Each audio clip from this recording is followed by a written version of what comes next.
Hello, everybody, and welcome this Sunday afternoon here in Phoenix, Arizona. It is the 11th of June, 2023. My name is Kerry Holzman, and thanks you guys so much for hanging out with me on this end of the week, last day of the week broadcast. Let's see, hopefully everybody can see and hear me okay.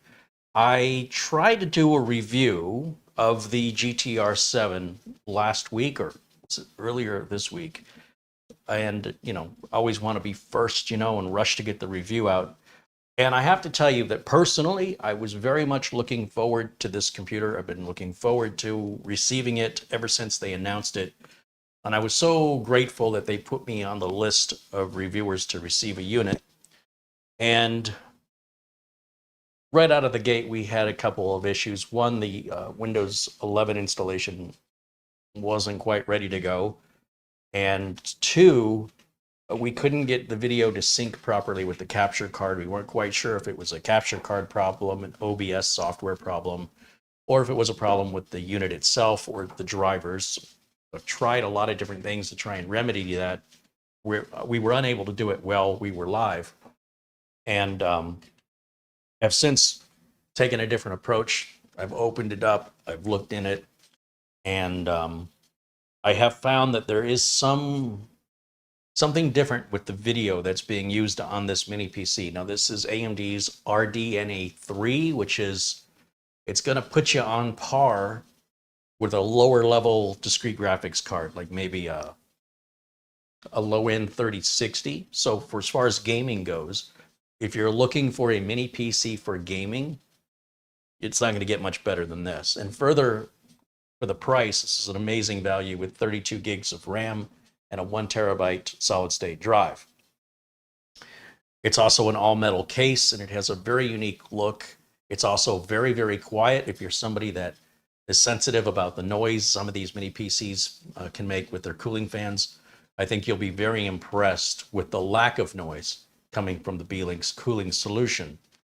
Now, I'm going to retry this review. We're going to start over and pretend like we didn't even do that other one.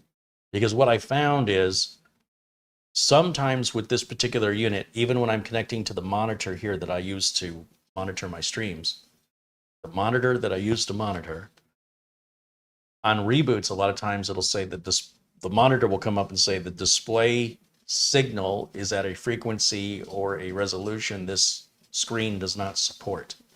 I've never had a computer do that to me before. I've never had a computer not work with my capture card before.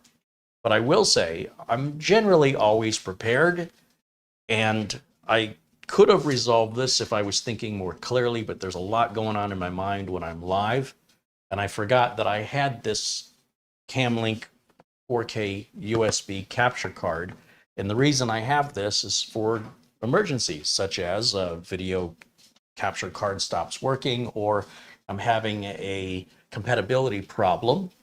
That's why I bought this. It's like $100, and I've never actually needed it during a live broadcast or during any broadcast for that matter. It's always been a spare. It's my backup, if you will. And it's been such a long time since I ordered it, I forgot that I had this. So I was looking to maybe swap the capture card out to the I've got the Magewell capture card, which is a very expensive $900 capture card. I was going to swap it out to the Elgato 4K 4-port capture card, and I really didn't want to do the swap out just for one computer review. So then I realized in my stash I had this, and I said, oh, I think this will do it. So I'm going to hook that up live and configure OBS with it while we're live and show you how easy that is. And if I'd have been thinking a little more clearly, would have gotten this done the first time, but I didn't expect to see this particular problem. And honestly, if it was practically any other mini PC, especially the budget ones, I wouldn't care so much. But for me personally, this is the machine I've really been looking forward to. There's about 3 or 4 that I was really super looking forward to. And this was going to be the first one coming in. So it couldn't have possibly happened, Murphy's Law, you know what I mean? Like it had to be this one, right? I think it's a teething problem because it's brand new technology. I think it's going to be fixed either through drivers or through a BIOS update in time. But for right now, it does function, it does work. I don't see anybody else reviewing as thoroughly in the way that I review. I'm kind of more interested in the hardware side of things. Some people are like, hey, why don't you show some games? Well, that's what all the other reviewers do. And if you want to see that, you could just type in the name of the mini PC right into YouTube search, GTR7. And almost every single reviewer of this runs games on it. Now, what are the odds it's a game you play? I don't know. But I'm more interested in the performance, the noise, the upgradability, the build quality, and the unique features that Beelink has introduced with the mini PC, such as its magnetic power cable, which is pretty neat. I don't know if it's necessary, but it's neat. Let's see. We've got a couple contributions coming in on Super Chat. Paul O'Brien with €2 says, informative and educational stream as always. Thank you, Paul. Kevin Crowley has now been a supporter, a member here for 13 months. Right on, Kevin. He says, happy Sunday stream, Carrie and chat. Appreciate all you do. Thanks for supporting the channel, Kevin, and thanks for being a part of this amazing community. Planet Cryos with a $10 super chat says, hello, Carrie and chat. Anyone else got a broken toe by walking into a kitchen chair? Yep, I did yesterday. Fun watching the colors of his toe change. TMI, Planet Cryos. Planet Cryos also celebrates his 13th month as a supporter here. We only turned membership on 13 months ago. So when you sing in the chat, the few, the proud, the membership promoting they've been members for 13 months, that's dedication and loyalty and support, the likes of which I wish I would have had growing up. Where were you when I was growing up?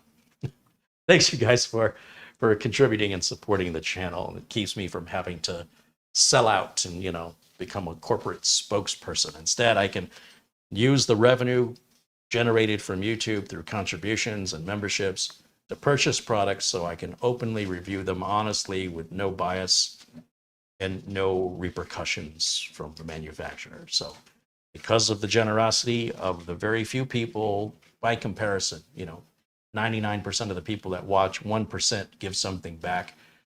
And, you know, geez, I mean, if everybody that watched gave something back, I could be making some amazing videos.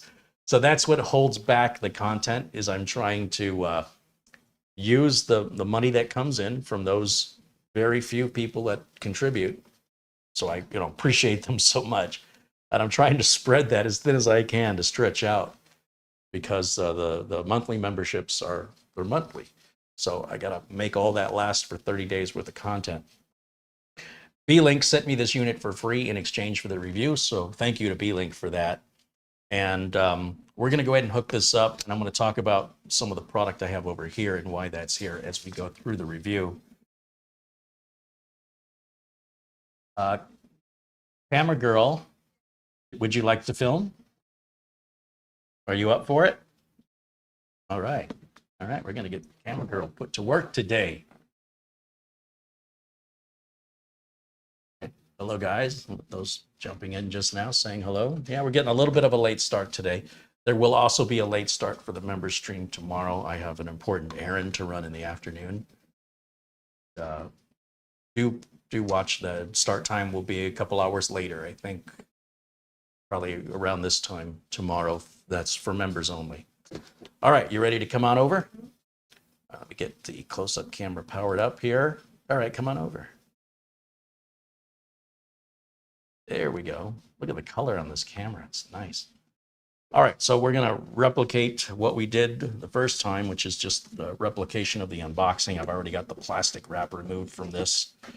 I like this little ribbon they put in here to make lifting this out of the box easier. And this piece just folds up and gives us access to our VESA mount, an HDMI cable that's really short if you're going to mount this computer behind your monitor, then a regular length HDMI cable, and then there are screws for mounting the VESA bracket. And then finally, we have this funky power connector, the likes of which I've never seen before. Now, some people are a bit concerned regarding the proprietary nature of the connector, but to be honest, every power connector, every power adapter is kind of proprietary in its voltage, polarity, and amperage. So I'm not too worried about this being a proprietary design. In fact, I kind of prefer it in the sense that you will not mistakenly plug this into something else. The problem with the barrel connectors is they're so common, the average consumer may not realize they're plugging the wrong adapter into the wrong device, and it can burn out the power adapter and it can burn up the device. So that's why I think it's important that these get labeled, and if they're not labeled by a manufacturer, I get a little label maker, or I'll get a silver Sharpie and I will write what it's for. In this case, I don't have to do that because this is the only device I have and I have ever had that has a connector that looks like this. And the way that it works, oh, I also like that they gave us a little Velcro strap here. It stays attached to the cable. But the way that this works, if we turn this upside down, there's this little plug here. Take that plug out. Likely never put that plug in ever again. And then just magnetically fits right in there. You're done. You've got power now once I plug this in over here. Now, we mentioned the ports before. We'll go over the ports again. We've got dual LAN, 2.5 gig dual LAN here. We've got speaker output. We've got an HDMI output, display port output. We've got USB 4 on here. We've got USB 3 here, USB 2 here, nothing on the sides. At the front of the unit, we have the fingerprint reader. We have a clear CMOS button right here. We have another USB 3 and another USB 4, and then we have a headset slash speaker slash microphone jack. And what's cool about this is if you plug speakers or headphones into this port, it disables the speakers you have plugged into this port. So in other words, the idea is that you can plug your speakers in here and plug your headset in whenever you want to use your headset. And when you plug in your headset or your headphones, your speakers that are plugged in the back automatically get muted. So you get one or the other, and you don't have to manually adjust it. Now, my little magnetic connector fell off here, so we'll put that back on. Now, the other thing that's interesting, this is a fingerprint reader, but watch what happens when I touch the fingerprint reader. It's a power button. So you don't have to use this power button. That actually pushes down, as you would expect a power button to do. Now, when it comes to the video output, I'll show you the problem we were having. And I'll show you what the fix is for me to, I wouldn't even call it a fix, it's a workaround. And I need a keyboard and a mouse, so we'll go ahead and get that set up. There's a keyboard and our mouse. And I'll just plug that in back here. Now I realize I have noise suppression turned on with my microphone, so you can't hear it in the background anyway, but this thing is whisper quiet. Obviously, when you're working it hard, you will hear the fans, but they're not very loud at all. Some of the quietest I've heard of a machine that has this much power. Now, let me grab my HDMI cable, and I'm going to replicate what we went through earlier in the week, only now I won't be hung up on that for the whole video like I was last time. So we're just going to plug the HDMI cable right back here into the HDMI port. And yes, the display port does the same thing. There's a weird frequency range they're outputting the video at. And when I go over to my capture card and I select my HDMI input, you'll see the screen is all squished in half. It looks like it's half there and half not there. So my solution is to use this Camlink 4K. And this is like $100 over at Amazon. At least it was when I bought it. And what's great about this is it's just USB based, so there's no real install to do. They give you a little HDMI extension, and the reason they do that so that you don't have this necessarily jutting out the back of your computer where it can break if it gets, if you hit it with your leg or something. So they give you this little USB extension cable here where it's female on that end and male on that end. And then that way you can plug this in like any other normal USB cable and let this dangle from it so it's no longer point of leverage that could break your USB port if you slammed into it. Now, I'm a grown adult and I'm not worried about that. I'm very conscientious of what I'm doing. So I'm going to just plug this straight into the back of the streamer. So back over here, I'm just going to find a USB port that's a fast USB port. And then I need to just grab one of my HDMI cables. I have the thin cables here. And hopefully this cable will be long enough. And I'm going to unplug this port, or this cable that goes to the capture card. And I'm going to plug in this cable right here. And I'm going to run it around this way just so I don't trip over it. Plug it into the back of that Camlink USB capture port here. Once again, these are all the same cables. So, we're not having an issue related to the cables. And let's see, in OBS, I right click, I choose, I want to add a video capture device.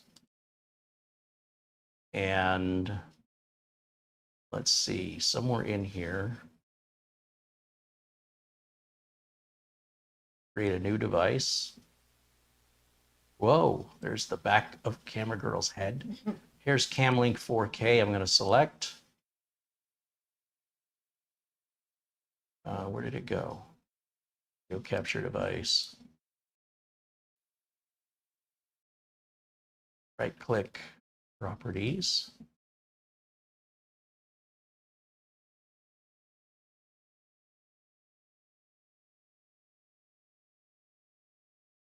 That's weird. All right. So we're on that camera, and then this is bringing me a different port for some reason. So let me go back to properties on this.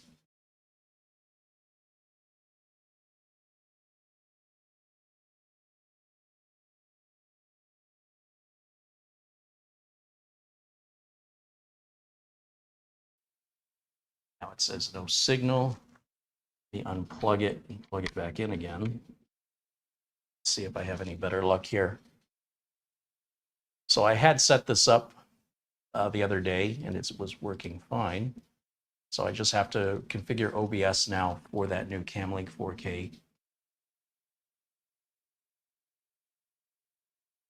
And tell you what, since we're just looking at color bars here, let me turn that off for a moment.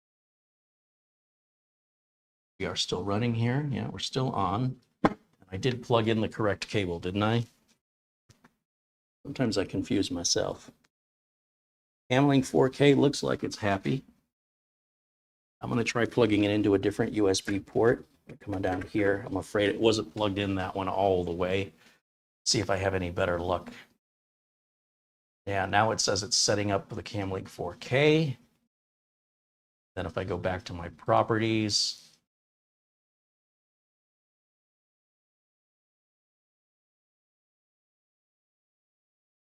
let's see, is that going to work this time? It says the device is ready. So I think what I need to do maybe is reboot the device. So we'll see here and hit the power button. And that should hopefully shut it down. Just wait a second and see if that light goes off. I can't remember if I configured the power button to shut off.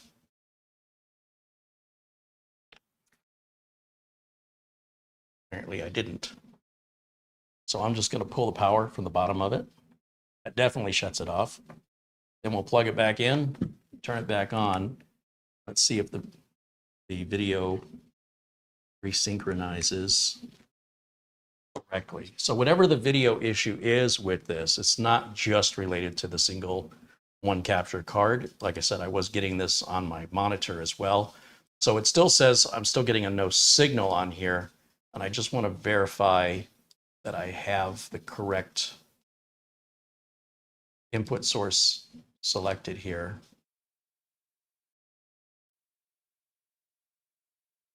It's looking better. Then I want to adjust this to go full screen.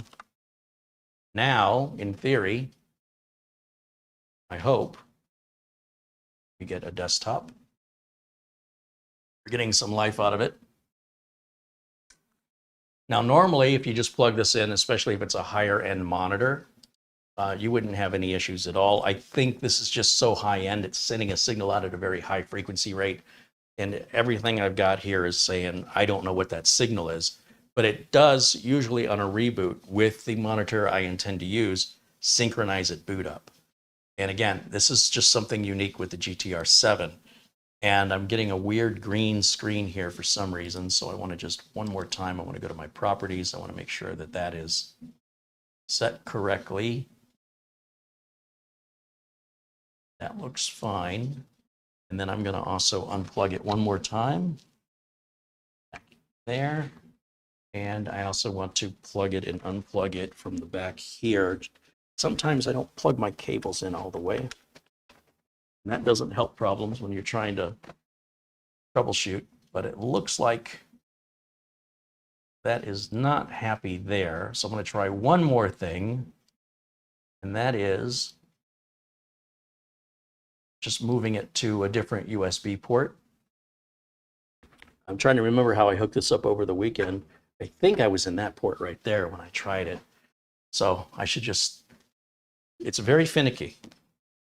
And then once we get to this, get this up and running, then we can move on with looking at all the nitty-gritty details.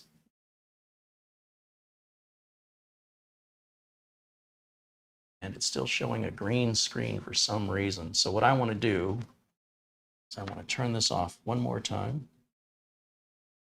And I'll just hold the power button in and the unit is off. Now I'm going to push the power button in and let's see if at the very least I get a Beelink post screen or something. The fact that it's all solid green is very bizarre. And very strange. I'm going to try adding the capture device one more time. I'm going to go to, let's see, move that device. Now I'm in OBS, just making a couple configuration changes here. And let's see what happens.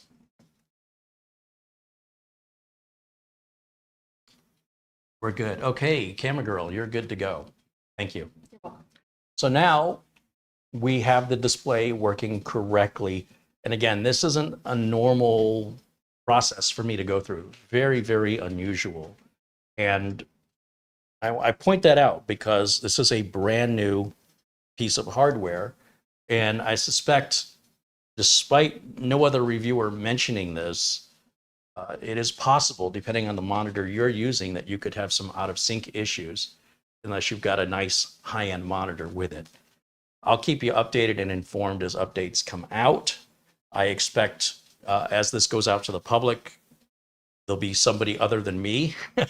Because, at this point, the manufacturer's got to wonder, is it just this guy? Because nobody else seems to be talking about this or having this issue. And I am certain that it's not just the unit I have. I think they're all going out like this. And I am certain that when they get enough people complaining about it, they're going to address it. Or AMD. I don't know who's to blame here. I don't know if it's an AMD driver issue or if it's a Beelink BIOS issue. But either way, just getting us here should not have taken all of that. But I don't want that to take away from just how amazing this computer is, because it's really incredible. Now, I want to tell you that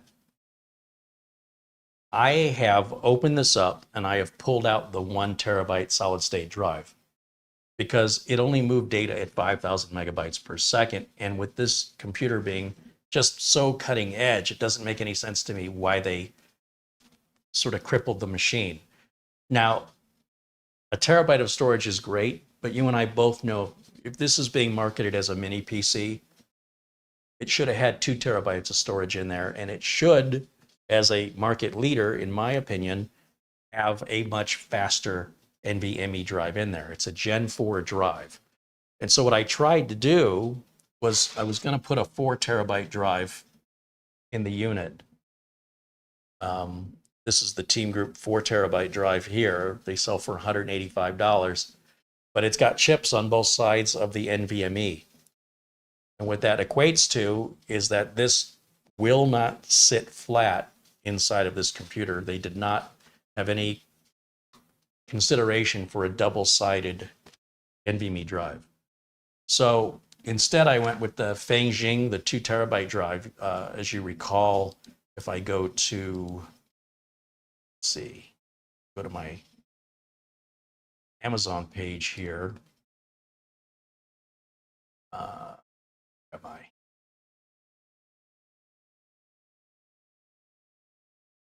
Right there.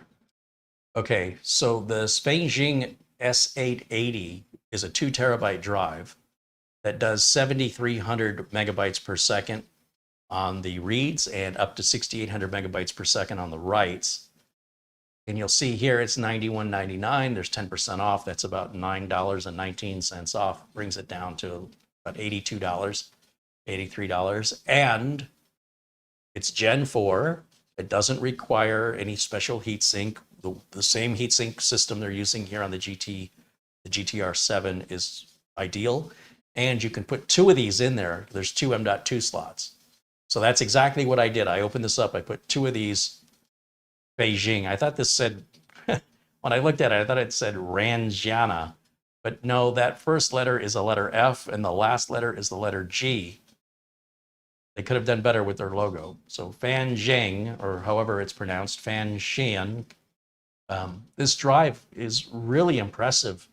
I can't find anything anywhere near this performance at this size, at this price. So I've invested in about 8 of these. We'll see how they hold up over time, but they appear to be using all the same NAND chips and controllers that the big name brands use. So I can't imagine why it would be any less reliable, and it's really got good performance, which I think is a fair pairing with the GTR7. So as I do this review, bear in mind that I have upgraded the storage in order to be what I feel it should have been right out of the gate, which is a Gen 4 2 terabyte. And I bet you that drive probably doesn't cost that much more to the folks at Beelink. I hope they reconsider, because that drive they put in here is holding the machine back. So that and the video issue are my main concerns. Now, when we talk about the specifications of the machine, once again, since we're kind of redoing the review, I want to go back over the homepage here from Beelink and how they promote this computer. So once again, we'll go back over to the website, and the link is in the video description below this video if you want to visit the Beelink website for yourself and see it for yourself. But they're promoting it as the Ryzen 7 7840HS, which is an 8-core processor with 16 threads. It does have a PCIe Generation 4 SSD, but it's a very slow one. It's just a hair faster than Gen 3, and I think that's a real shame. GDDR5 is fine. Again, 32 gigs. I got no recommendation for improvement here. And that magnetic power supply, very unique, something nobody else is doing. And I love to see innovation. Just more of the same information here. We've got the fingerprint reader, 2.4 gig Wi-Fi 6 included, not 6E, but I don't think that's important. It goes up to 65 watts, up to 5.1 gigahertz, which is incredible for a little mini PC. And it's one of the first mini PCs to feature the AMD Radeon 780M. That's our graphics part that's built into the CPU that I'm having the struggle with. So this RDNA 3 is brand new. Again, I think it's going to have some teething problems. The graphics unit itself has 12 cores and runs at 2700 megahertz. So I think there's going to be some refinement coming out, but I'm sure that this has been the source of my video synchronization issues. And if you buy one and you have those same video synchronization issues, you might need a higher end monitor, or you might want to wait until there's an update. Now, this goes on a little bit about the power supply and fingerprint scanner. You don't have to use the fingerprint scanner. As I mentioned, it's got 2 M.2 slots that support PCIe Gen 4x4. However, you cannot use a double-sided NVMe drive in there. It will not fit unless you get a razor blade and cut away at some of the foam that's used to support the SSDs. I don't know why they did that. Again, I think it holds the machine back. It does have vapor chamber cooling. So they do advise all of us content creators not, if we're going to open this unit up and show it to our audience, not to remove the cooler from the CPU. They say that we'll never be able to put it back where it works as effectively as they set it up. I wouldn't take this heatsink off the CPU anyway, but I think that's interesting that they go out of their way to tell the content creators, do not remove the heatsink from the CPU, because when you put it back on, you won't get the same kind of seal we got, and it will affect the ability to cool it. It will only make it worse, so leave it alone. I'm a big fan of leave it alone. All right. There are two fans in the system. There's one here at this top plate that is also used to cool the NVMe drives below it. And then you have a CPU cooling fan. And then they go through their temperature and noise testing here if you want to read about that. And there's some FPS averages on some very popular games, but there's thousands of games. So I don't know. What are the odds you play any of these? This is sort of the exploded view of the unit here, where everything is, the case is metal, and yeah, the fans are completely silent. Pretty much what you would expect it to be. It's very easy to get in there and upgrade your RAM and CPU, by the way. And there's a close-up of the front port, which shows power on, the USB 3.2 and the audio jack, the clear CMOS button. Looking over this way, we have USB 2, two of those. USB 4, we have one here and one here. So there's two USB 4s right there. One HDMI, one display port. These are USB 3.2. There's two of those. And then our 2.5 gig LAN connection. Well, now wait a minute. Does that mean the one in the front is only USB 3.2? Yeah, it appears, based on this informational screen, that it's USB 3.2 and also Type-C on the front. So if we want to use USB 4, we've got to go to the Type-C ports on the back. But it's really well equipped with ports, and that's an awesome thing to see. Yeah, there's a USB 4, there's USB 4 speaker output there, which you could use as a headphone or a headset jack if you wanted to, but that's what the one in the front is really for. There's your dimensions: 6.61 inches long, 4.72 inches deep, 1.92 inches tall. Now, what's cool is they have multiple color options: green, blue, silver, or orange, or what they're calling gray here. The orange one really stands out, doesn't it? It looks like they sent everybody the green one, and it's pleasant. I got no complaints, but I would have preferred the orange one because that's crazy. More details about the specifications that we've already gone over here. Everything that's in the box we've already gone over here. And you can hit buy it now. As far as I know, it's only available direct through Beelink at this time. And they're showing it at $789, but you are getting a lot for your money. In fact, I would challenge you to try and build a computer with a Ryzen 7, a 7000 series, with 32 gigs of DDR5.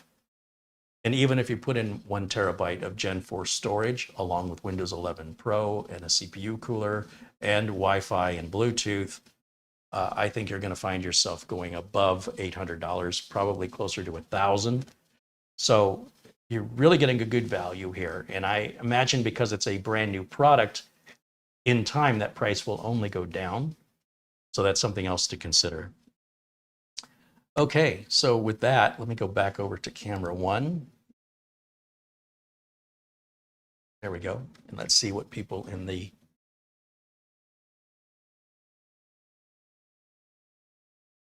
chat are saying. Nethead is showing me how to pronounce. He says XI is C. I thought XI is SH. This is my understanding. It's XI. It's got the shh sound, but maybe I'm wrong. Did you get it to do RAID? No. And well, Beelink has done a great job at leaving the BIOS mostly unlocked and all the options are available for overclocking and things like that. I don't see any option for RAID. And if you want, we can go in there and look together. Maybe you'll see something I didn't see. The reason I put the two phasing drives in there is because I wanted to put it into a RAID 0 array just to see how much of a screamer this thing could be. And it wasn't something I've seen any other reviewer do.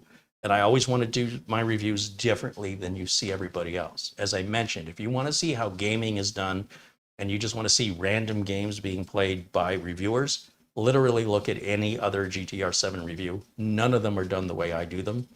And so there's no sense in me replicating the work other reviewers are doing. I'm going to get the same numbers that they're getting. So that's just preposterous. And there's no way that every game that you play is going to be demonstrated by a reviewer on average. In fact, probably the games the reviewers are showing isn't even a game you normally play.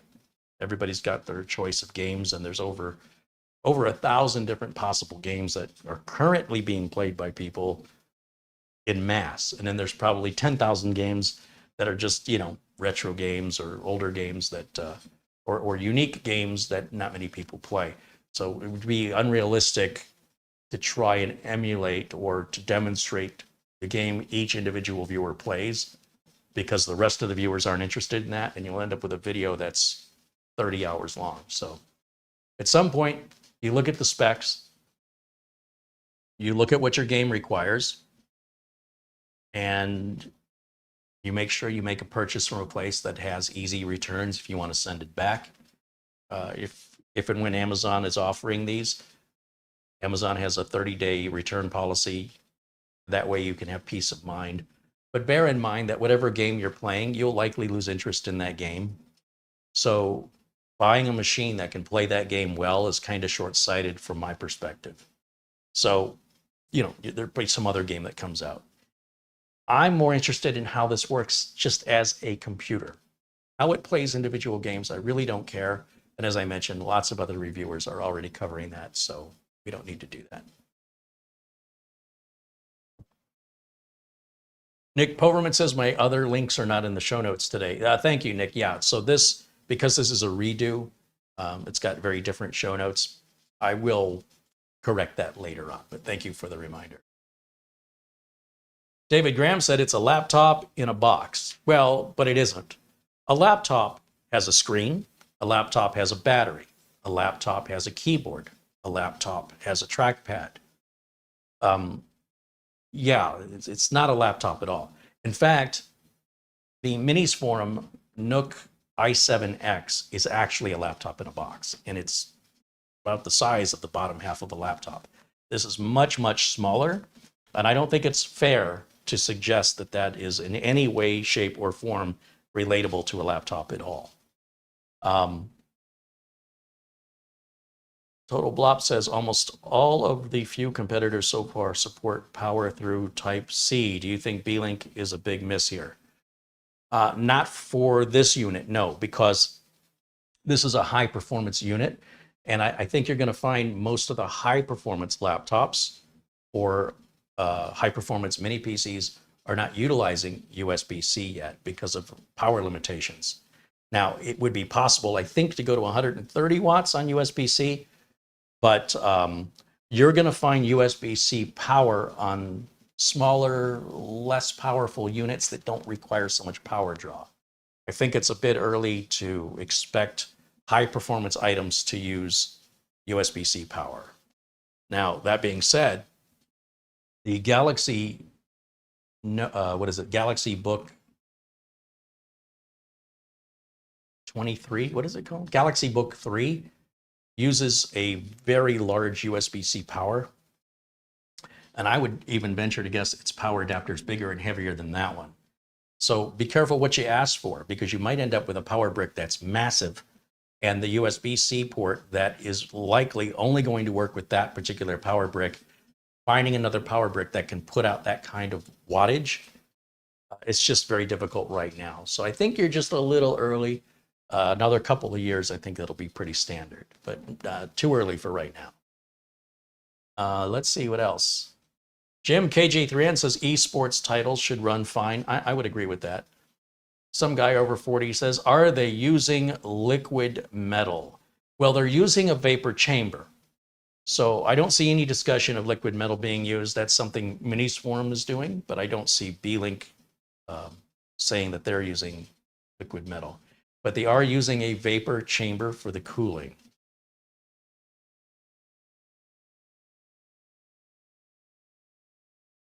And let's see. David said you are seeing the discount price. Okay.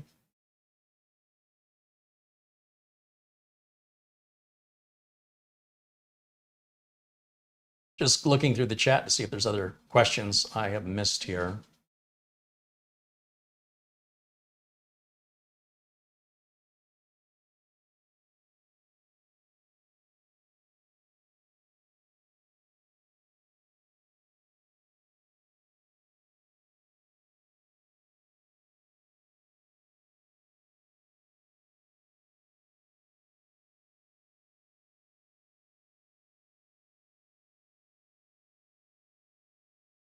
New Mide says, is a mini PC a good idea?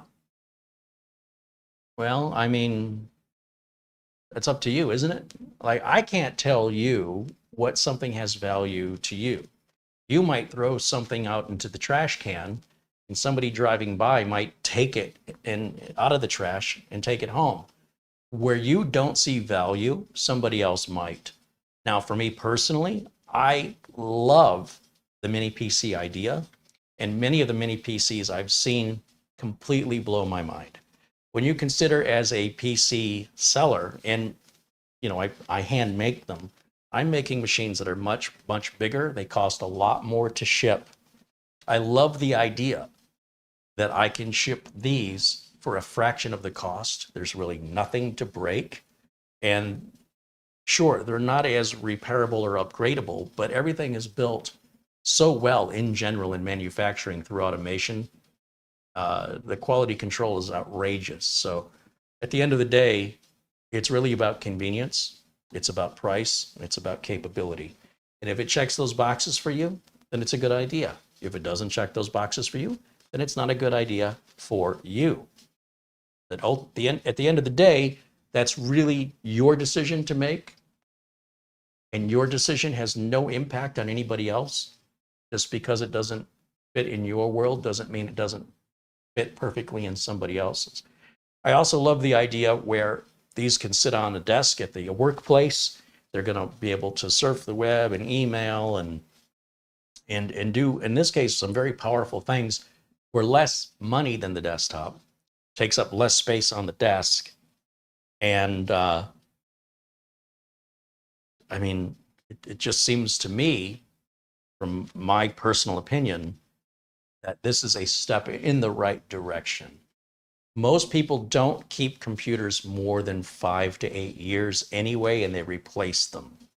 So if you're going to replace it anyway, why are we buying them as though we're going to have them forever? Why are we buying it as though that's the last PC I'm ever going to own, when you and I both know it's just a few years and then you'll be replacing it anyway? Most people do not upgrade their computers.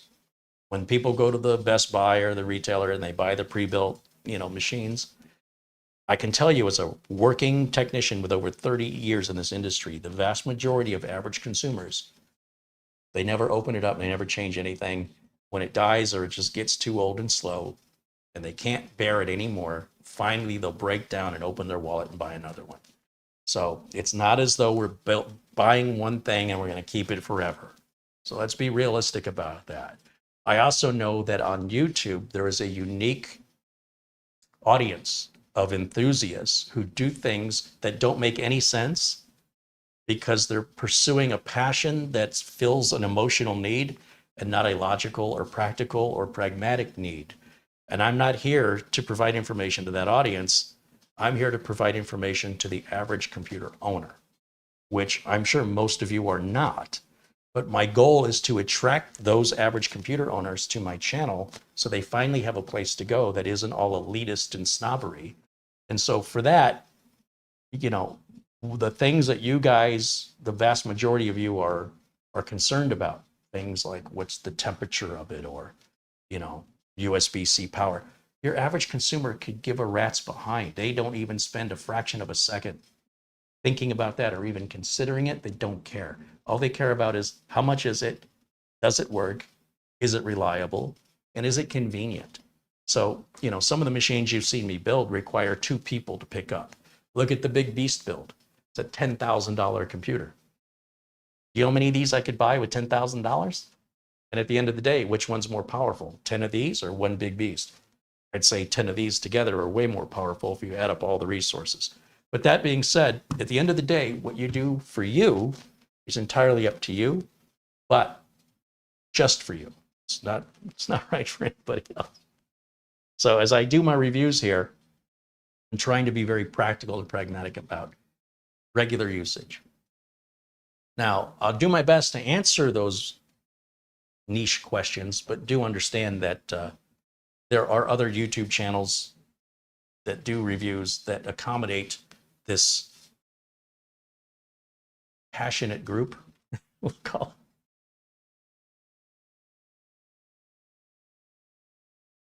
You know, because at the end of the day, I have to stay in business, and business is with regular customers.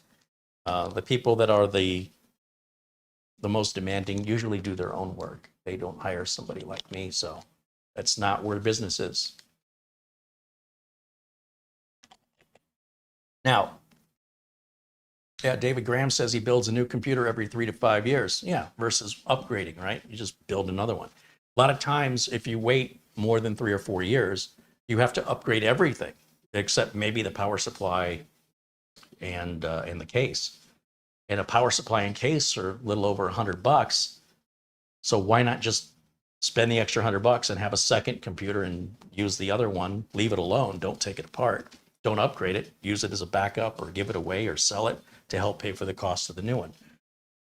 Very few people actually upgrade a CPU. Very few people upgrade their RAM or their storage. Very few people use more than 100 gigs of storage. So I can tell you that because I've been in this industry, and I'm the guy that gets called when there's data recovery or a new machine gets installed and they want to copy everything from the old one to the new one. If a customer buys a pre-built with a D drive, they never even know what it is. It's always empty, always empty. Average customers do not know what a D drive is or what it's for. So this is the world we live in.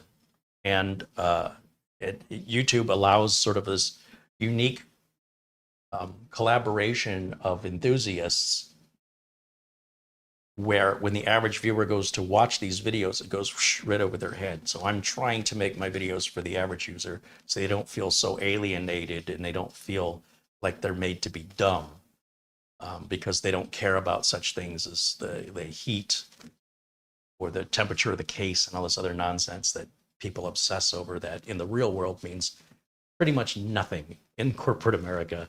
And as a computer technician, heat issues that cause computer crashes very rarely ever come up, regardless of the case, regardless of the hardware, and regardless of the cooler.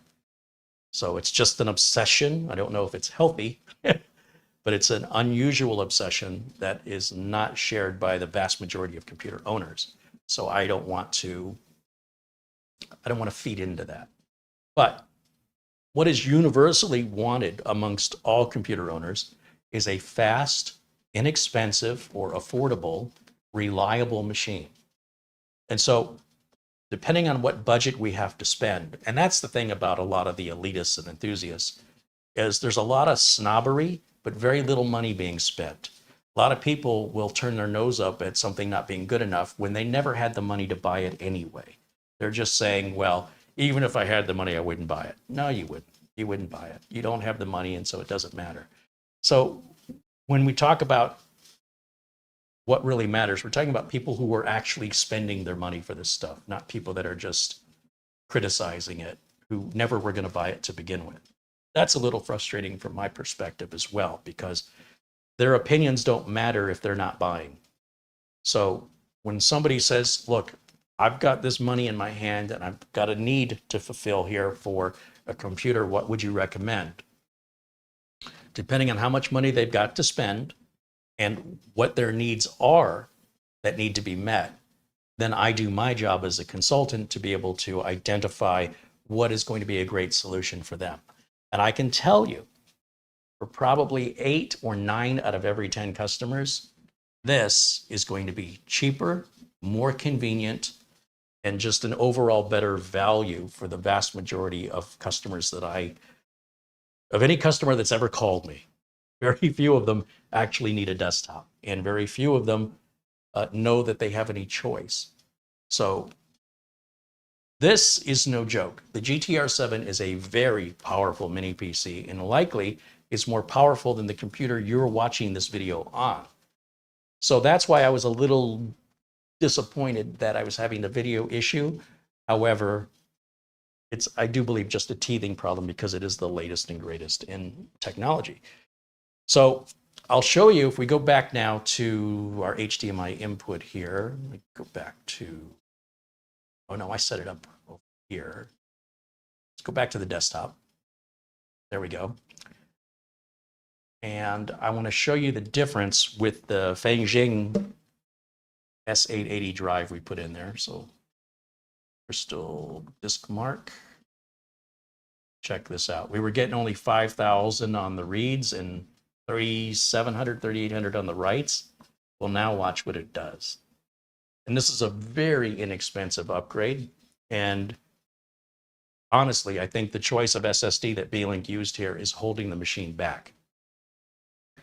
So for me, to use this machine myself, I would upgrade the SSD, as I just did, for that very reason. I think everything else is looking pretty good. Nothing else I would change other than getting some updated BIOS or driver to solve this video issue. So that being said, I also want to try the USB 4 port, and we're going to see what kind of data transfer rates we get out of that. We'll go ahead and let this test run. And again, I'll look here in the chat for other questions. If there's questions I can answer, I will do my best. See if I can provide those answers to you.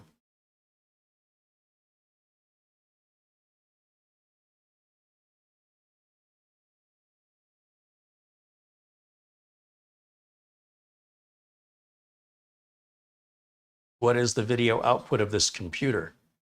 What monitor does it match up to? That's what Thomas Mac T wants to know. Well, your guess is as good as mine, Thomas. I have no idea. Tell you that we're only in 1920 by 1080 resolution, but I don't really know what frequency it's outputting or what it's defaulting to, or specifically why we're having that issue. That's going to require an engineer of a higher level of education than me to be able to determine that. I will say that, you know, if you have a high-end gaming monitor that does 144 hertz, you'd be less likely to have any of these issues I'm having. But I'm keeping everything at 1080 at 30 frames a second, and it really seems to be cutting this unit off at its knees, because it seems like it's it wants to roar out of the gate with high resolution and high frequency. But what resolution and what frequency, I don't know. I don't know. But we can put three monitors on this. We can put one through the display port, one through HDMI, and one through the USB port. We should be able to get video output, maybe get 2 video outputs now that I think about it. There's 2 USB Type-C ports in the back, so I think we could get 4 screens going on here.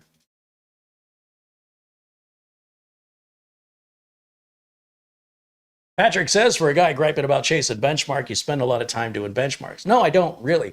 So some people, they chase, and this is a common misconception from people who aren't comprehending what I'm saying. And it gets frustrating to me when people call me a hypocrite instead of asking what part of this they're not understanding. Because I will do better if I know that you're having trouble understanding. The reason I'm running these benchmarks is I want to see the peak read and write speeds of the solid state drive. I don't care about 4K write speeds. I want to know if everything is ideal.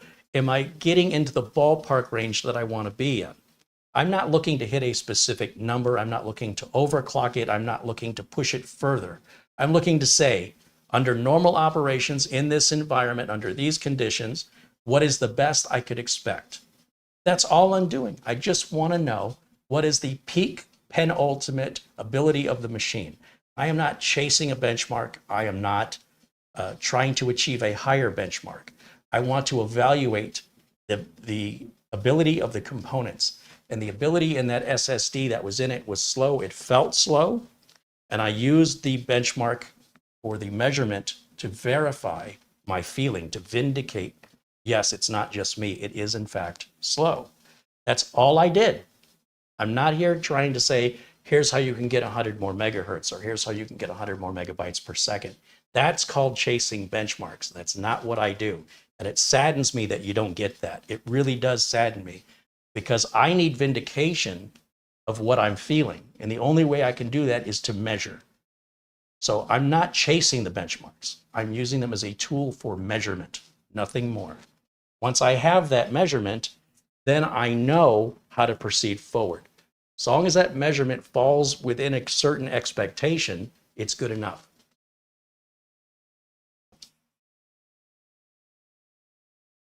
Joshua says 4 displays, 1 HDMI, 1 DisplayPort, 2 USB 4.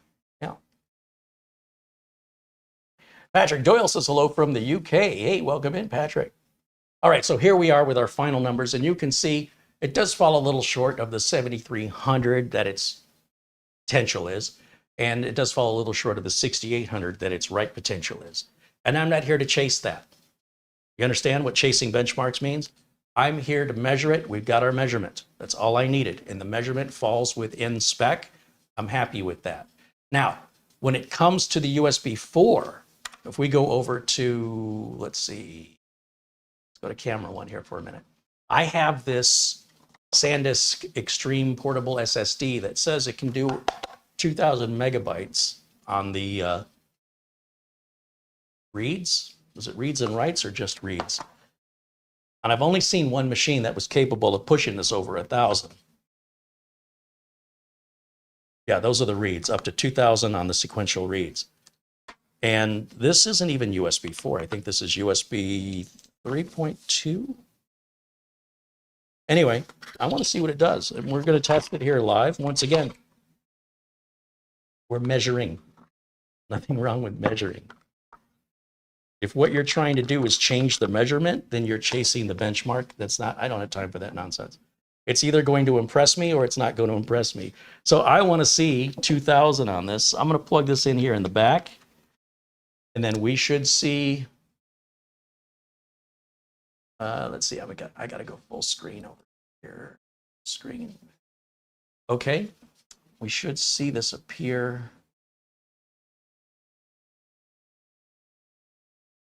Yeah, there's the Extreme Pro as drive D. The other Fangjing drive I've not partitioned or formatted because it was my intention to set it up as a RAID 0. And I already had the machine put back together. Otherwise, I probably would have taken it back out. But nonetheless, let's go ahead and close this out so it can rediscover the attached drive. Go here, there. And we're going to change this drive here to drive D. And yeah, let's run all the tests and measure the performance through the USB 4 port on the back of the unit. Be very curious what this is capable of. Now, I'm moving files around all the time, very large video files. So as a content creator, it's very important to me to have very fast transfer speeds. So I'm not spending all day waiting for a file to transfer. And the reason I bought the SanDisk is because it had that 2,000 megabyte per second speed. And I was very disappointed when none of my computers would run it anywhere near that. So I was like, all right, well, this isn't any faster than my cheaper SanDisk that I have. So why did I spend more for the faster one if it won't go any faster? Well, there's a couple solutions to that. And I am very, very curious just out of the box how the GTR performs. Andy Kane says hello. Welcome in, Andy. And Gil Garcia says hello. Patrick Ollie says good afternoon. Welcome in, Patrick. So I'm a little concerned. It says it's creating the test file, and it should have created it by now. So I'm going to stop this test because it should have already done something, and it appears to be stuck. So I'm going to hit stop here on the test, since it doesn't appear to be moving forward. We'll give that a second. And then I'm going to try the other USB port. I may need to reformat this SanDisk drive. Let's take this out of this USB port and put it into the other one. Once again, I got to make sure I seat my cables better. Okay, let me make sure that we see the D drive. Yeah, it's right there. Okay. And run it. So I'm looking up here at the top. It says preparing sequential read. It usually takes a few seconds, and it'll start test 1 of 5. And then, so right now we're seeing speeds like I was seeing with the other machines of around 1,000. So again, it disappoints me because I'm like, hey, this thing's supposed to do 2,000 megabytes a second. So I'm going to stop this test. I don't need it to go any further. That measurement is complete. I'm going to go to the front USB port, the Type-C port up front, that's type 3.2. And we're going to plug it in there instead and see what kind of performance numbers we get from that port. Once again, I want to see that it's detected it now that I've unplugged it and plugged it back in. And yes, there it is. And so we'll just do this top row of tests right here. And let's see what performance difference, if any, we have in that front USB Type-C. Here we go with test number 1 on the sequential read. We're still pretty much locked in at 1,000, so something is still not right here. And I'm not quite sure what the deal is. I would think of any machine that I have here in the studio that this one should be one of the ones that's able to do 2,000. But clearly, in order to do 2,000, I need something that I don't have. So I'm not sure what it's requiring.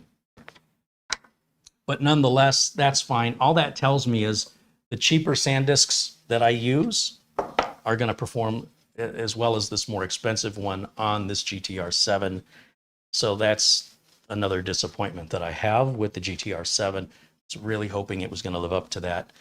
But still is a great machine. It's just, I want it to be everything I want it to be. It's not. So that's the problem with expectations, you know. It only leads to disappointment sometimes. But let's see what else here. Let me close this out. And we can take a look at the specs. Go to properties. And we can just verify everything that's installed here. The Ryzen 7 7840HS with the Radeon 780M graphics. Also, the 32 gigs of RAM. Yeah, right up there. And we're running Windows 11 Pro. It is 22H2. And this is a clean install of Windows 11 that I put on it myself. And we can go over to the Start menu, right-click, go to Device Manager. And we don't have any missing drivers. Everything is happy here. Now, when it comes to finding the drivers for this, I was a little concerned, but they do exist, and it's a pretty large file you have to download. If we go to Beelink.com, I think is the website. No? Oh, I'm not connected to the internet. That could be a problem. Let me do this. Let me go back over to my screen capture. And we're over here at Beelink. We'll go to support. So if you wanted to reinstall Windows 11, you'd want to download the driver package. And the way you're going to get that is you go to Drivers and Downloads. And you'll see there's a bunch of different files here. We should be able to go to Mini PC. Is that an option? Say driver. Here we are, GTR7 driver package, which was released just yesterday, as a matter of fact. If we go to download that, it's coming from Mega Transfer, Mega Download, which is odd, and it's 1.05 gigs, and that's every driver you need in one big package. And that's what I ended up downloading, and then I make a backup of that file so I don't have to wait to download a gigabyte file again. They don't have the drivers separated like most motherboard manufacturers separate sound and LAN and chipset. No, they just put everything in one big package here. They wrap it up in a zip file. But thank goodness it's there, because initially it wasn't there initially. So I'm glad that they added it. Again, it's a brand new machine. It just came out.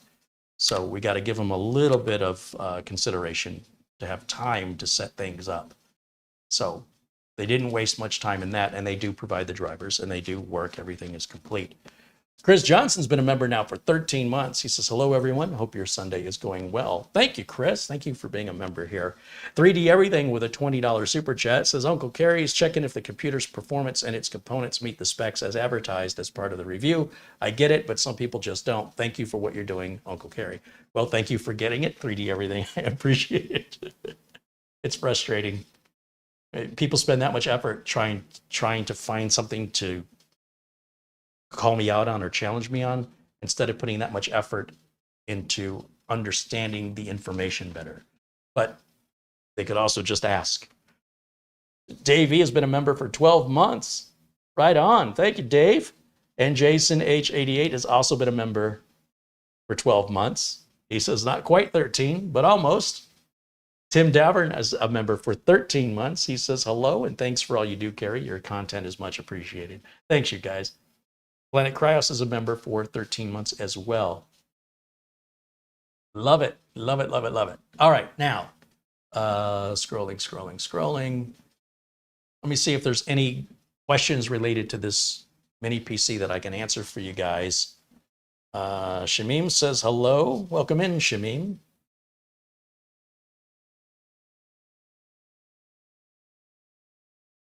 Connie Lee says, good afternoon, Kerry and chat from Cape Coral, Florida. Yeah, welcome in. Welcome in. Ron says, is this the same mini PC you upgraded the Wi-Fi also? No. The only thing I've done is I just switched out the SSD. It is a brand new machine. I've only had it for a couple of days. It was just released. Hey, Bill Leatherman joins us all the way from the UK. He says, I'm here at least for a while. Hello, Kerry and Marlena. Hey, Bill, good to see you, my friend. Glad you're able to join us today. New Mide says, if I have to buy a mini PC, my biggest worry would be long-term support from the manufacturer. Well, you know, obviously, depending on how much money you're spending, right? If I'm buying a $100 or $200 mini PC and I get a year of use out of it and something happens to it, I'm fine with that. If I'm going to spend $800 on a mini PC, assuming it's decked out well for, you know, good amount of RAM, good SSD, good processor, good APU, good power, it's nice and cool, it's not too loud, it's easy to get into to do RAM and SSD upgrades. This checks all those boxes, and it's with a company that's been around. I don't know how long Beelink has been around. 5 years, is it? Did they just have their 5-year anniversary? So it's not like they're a fly-by-night company. I will tell you that when some of these mini PC manufacturers are sketchy. When I reached out to the folks at Chewy, it doesn't seem like they care. When I reach out to some folks of other manufacturers, sometimes you got to wait forever to get a reply. Sometimes you don't get a reply. It's too bad, so sad, have a nice day. Beelink has never treated me that way. And when I reach out to Beelink support, they don't know that I'm a content creator. So I get a feel for how long support takes to respond, and is the response helpful? And Beelink has been very, very helpful in their response, and they've been very, very quick with their responses. They don't make me wait days to get a response. So when we're talking about support, you definitely want to stick with an established manufacturer that's got a reputation. And you know, Beelink certainly fits that bill. But that being said, once you're out of warranty, which is, what is it, a 1-year warranty? Once you're out of warranty, if something were to fail, like a motherboard or something like that, that's very expensive, it's likely going to be cheaper for you to buy a new unit than to pay for the repair. And you're not going to be able to buy the parts. These aren't industry standard parts. Every mini PC is built proprietarily. So only the manufacturer has access to those parts. Now, that being said, I bought 6 broken Beelink computers off of eBay. So what ends up happening is they don't fix things anymore. If you send a unit back for any reason, they just typically send you another one. And then what ends up happening with the one you send back, in many cases, they get sold off to a refurbisher, somebody who buys them to either repair them or to recycle them. I would love to be the guy that buys the broken ones because, quite frankly, a lot of the things that quote unquote break is the operating system. And all you have to do is reinstall the operating system or reset the BIOS. And all of a sudden, you've got a working computer. So they don't bother with that. Now, every once in a while, you will get one that's got a bad board or something like that. But I bet you 90+% of returns of broken units are end user's fault or file corruption. So I went on eBay and somebody was selling a bunch of like a half dozen broken Beelink machines. And I won that auction. And I'm going to show you my attempts to repair all 6 of them in future content here on the channel. And if I am able to repair them, I'm going to offer to give them away. So now these are not high-end Beelinks. These are a couple years old and they're going to be good for home theater PCs or general surfing, web surfing, email, stuff like that. But I was able to pick them up for about $30, less than $30 each, maybe about $25 each. So if I could even get 3 of the 6 working, it's a bargain. I also think it'll make good video content. And I want to go back to what I said in the beginning, which is regarding manufacturing. Manufacturing is pretty much unlike what we're accustomed to if you grew up in the 70s and 80s or before that. The manufacturing now is all done by robotics. The robots don't have a bad day. They don't make mistakes. They don't need a break. They don't have a bad mood. They can run 7 days a week, 24 hours a day, and will do everything with exact precision over and over and over ad infinitum forever. So when it comes to quality control, quality is through the roof. And I can tell you that because as a real working computer technician who gets phone calls from customers with problems, the customers who have the most problems are the customers that have older equipment. Or they're the customers who tinker around until they break something and they don't know how to fix it. With regards to equipment just failing, it very rarely happens. The thing that's most likely going to fail on a modern computer is the fans. It's one of the very few remaining moving parts. Anything that's got a moving part, that moving part will eventually fail.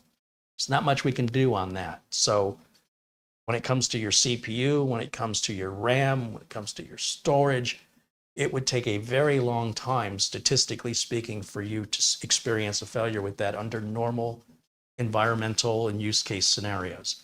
So yes, if you're going to pour something on it, or if you're going to throw it around the room and kick it around, that's not a manufacturing issue and it wouldn't be a warranty issue.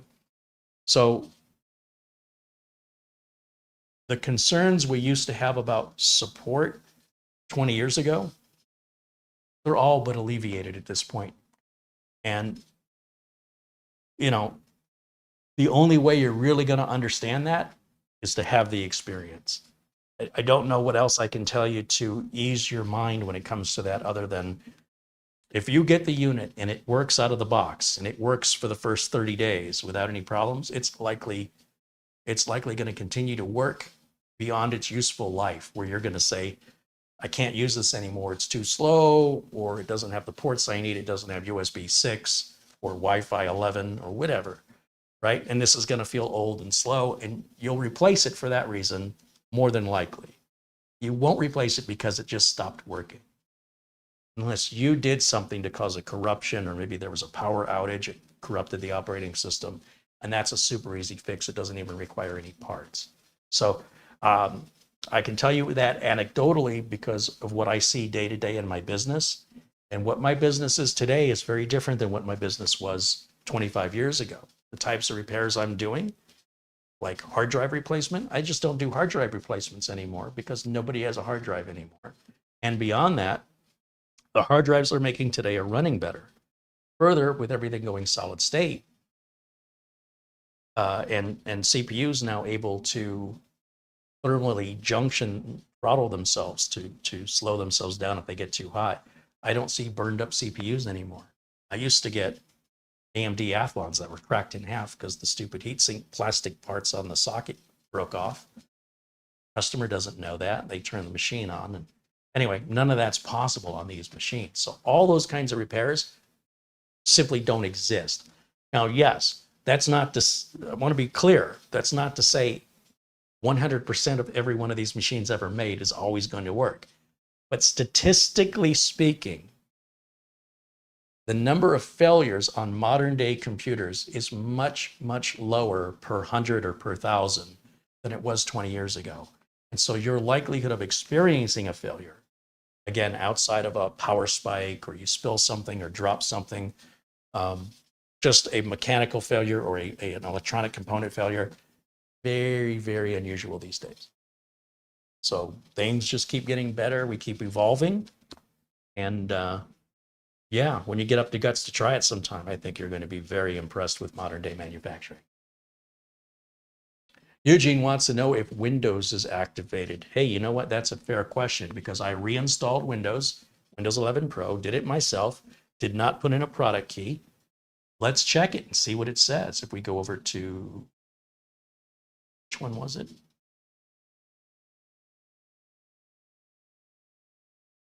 That input right there should be the input. Yeah, let's go take a look at it. We'll go full screen. And then we'll go to, let's see, right click on the start button. We'll go to system. And let's drag this down. Drag this to the right.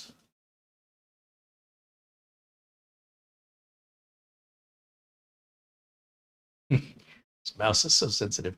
All right, there's the search box I was looking for. I'll just type in activation. See if Windows is activated. Windows is active. So that was a clean install I did without entering a product key. When I went to Windows Update, it automatically reassigned the product key because it remembers the serial number of the motherboard and activated when I didn't have to do anything. So how cool is that? So yeah, thank you for asking.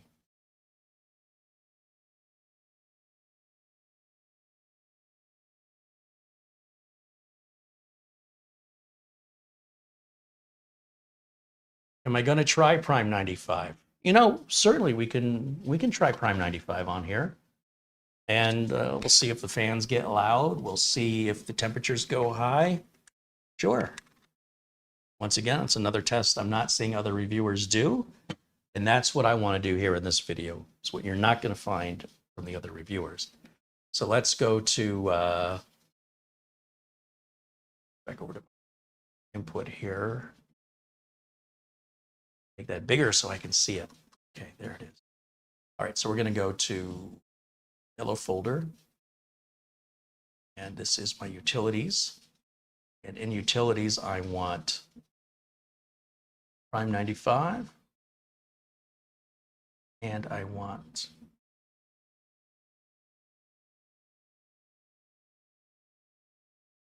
hardware info.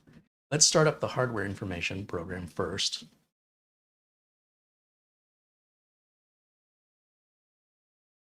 Let's see what our idle temps are. So we're going to do sensors only.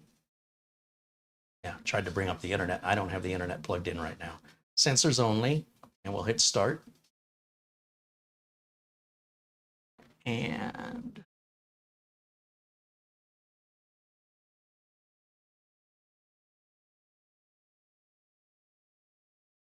scroll, I see some temps. Oh, here's our temps. So we're idling very, very nicely in the 30s. I love to see that. That tickles me. Let's go ahead and start Prime 95. Now, again, this is a torture test. It's very unrealistic to do this to a computer. But again, just to say, okay, what if a customer really was extreme and pushed this computer in a very unrealistic way? How would the computer handle that? The only way to know is to run the test. So here we go. We're going to run 100% on all 16 cores.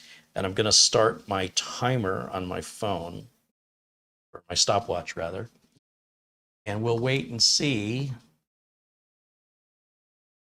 Let's see, how am I going to do this? Close this window and bring up the hardware information screen. We can keep an eye on our temps here, which have already climbed up about 20 degrees very quickly, but hopefully they level off. And we can scroll down a little further if we want to get like information on the frequency of the cores, the voltage of the cores. And we can bump the voltage up in the BIOS if we wanted to get even more out of it. But just running it stock, the way the manufacturer intends it to be run, let's see how it handles this unrealistic extreme torture test.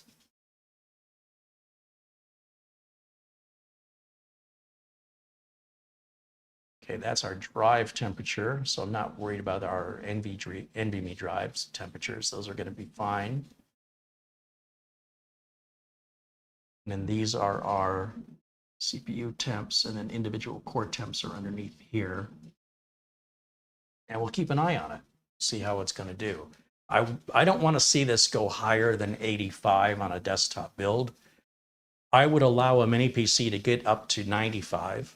However, I think running this test is not a demonstration of normal usage, but if it can sail through this test, that gives me the confidence to tell you, the end user, you're not going to have an overheating problem no matter what you do to this thing. So we'll see how it does. Most mini PCs don't cool as well as a desktop computer. However, we've certainly seen mini PCs that can handle 20 minutes of Prime 95 without a problem. Is this one of them? Guess we're about to find out. So I'm going to let that run. I'm going to bring up camera 1 again, only this time I'm going to move myself into a corner here.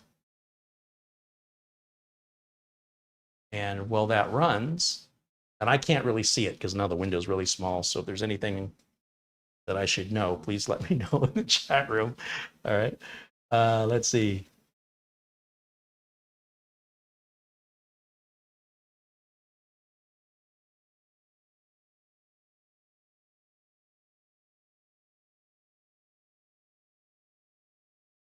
Mortant says hello. Hey, welcome in, Mortant.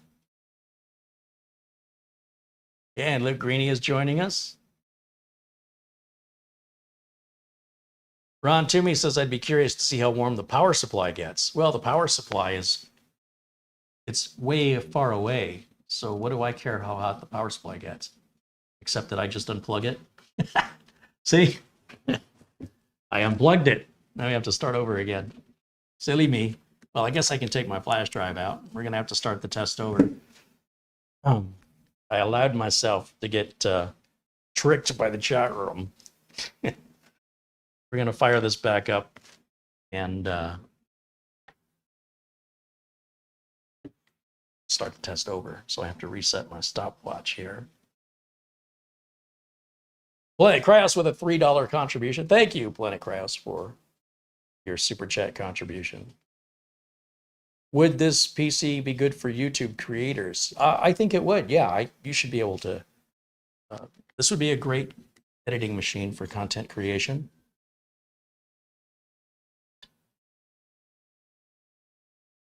So I think we power spiked it. So what I'm going to do, because the screen still is black, I'm going to remove the power connector just so I'm ensuring that I'm killing power 100%. And then we'll put that back in, turn it back on. And then hopefully it'll synchronize with the capture card like it did before. We'll find out here in a minute.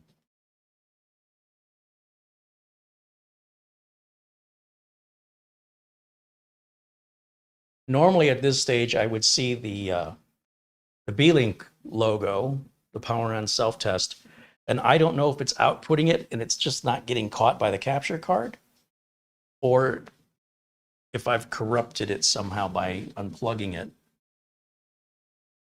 I hear the fan running. I mean, I have to get my head that close to hear the fan. That's how quiet it is.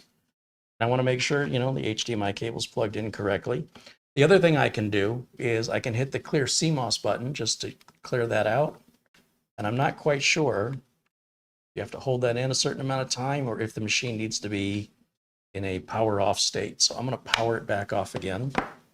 I'm going to hold down the clear CMOS button, and I'm going to plug it back in and turn it back on with my finger on the clear CMOS button the whole time. We're going to clear that BIOS out, because losing power when you're in the middle of running all those operations like we were is one of the worst things that you can do to a computer.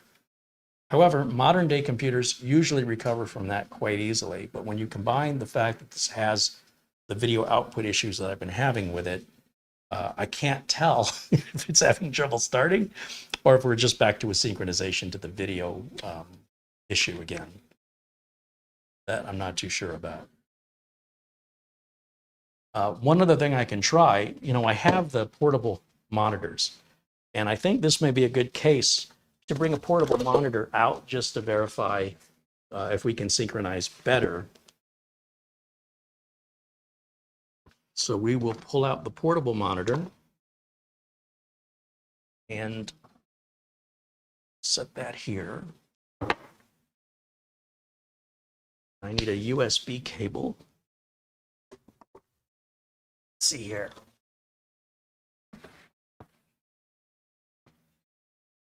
USB cable right here.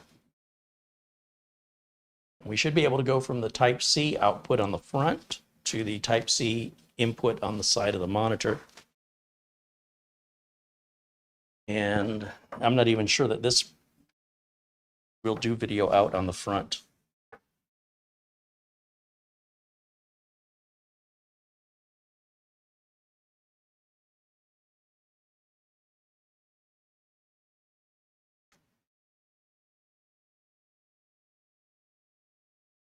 Well, it's getting power, and it says no signal and power saving.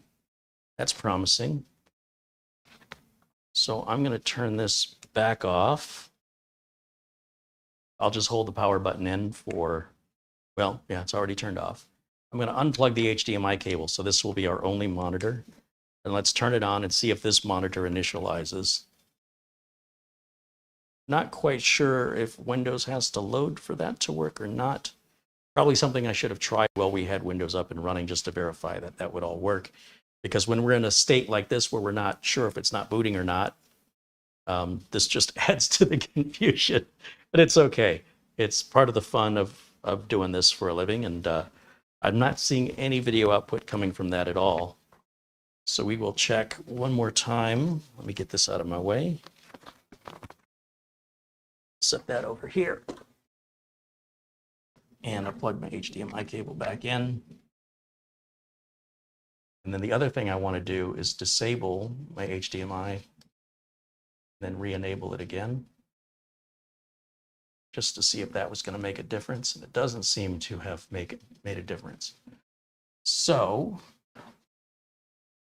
the other thing I would do is unplug it and keep it unplugged for a full minute before we try it again.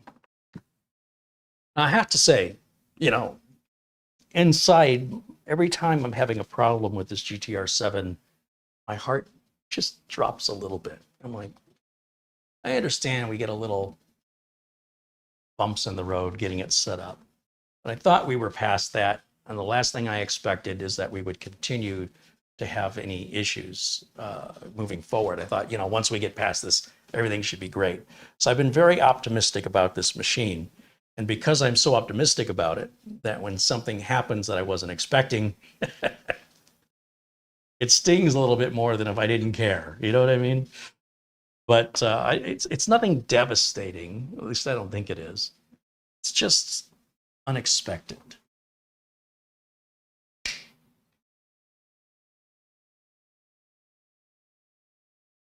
So when I hit the power button, I can hear the fan start up. But we're not getting anything on either screen here regarding power on self-test. Monitor gets powered on from the USB power, and it says I got no signal.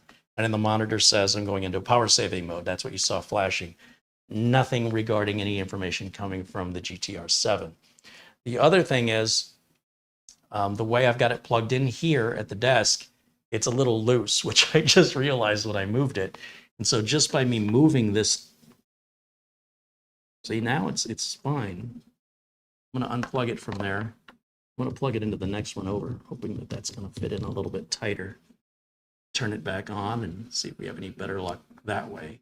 Because, I mean, we're not even getting a power on self-test now. Like, the unit's seems like it's bricked, and I just can't tell because I can't get video output out of it. So this is disappointing to get what I thought was going to be a good complete review the second go around. There we go. Finally, it's coming up now. Phew. All right. So when it comes back up, we'll restart Prime 95 again. Then I also want to see if this monitor is going to work too.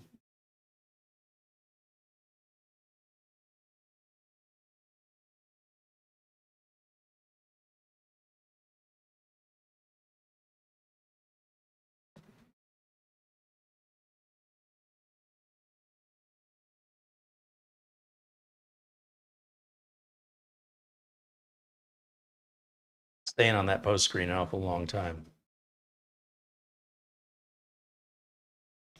Gary says it's probably retraining. Yeah, when I cleared the CMOS, it would have to retrain the RAM, and that can take up to 3 minutes during a first boot. You know, I'm on a live video and I'm trying to move it along, and I'm being impatient. Let me see. I have to go full screen on my side here. Press delete to enter setup. F1 for the boot menu. Delete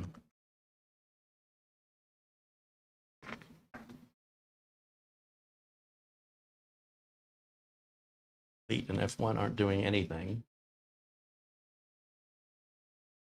We don't have any flash drives plugged into it.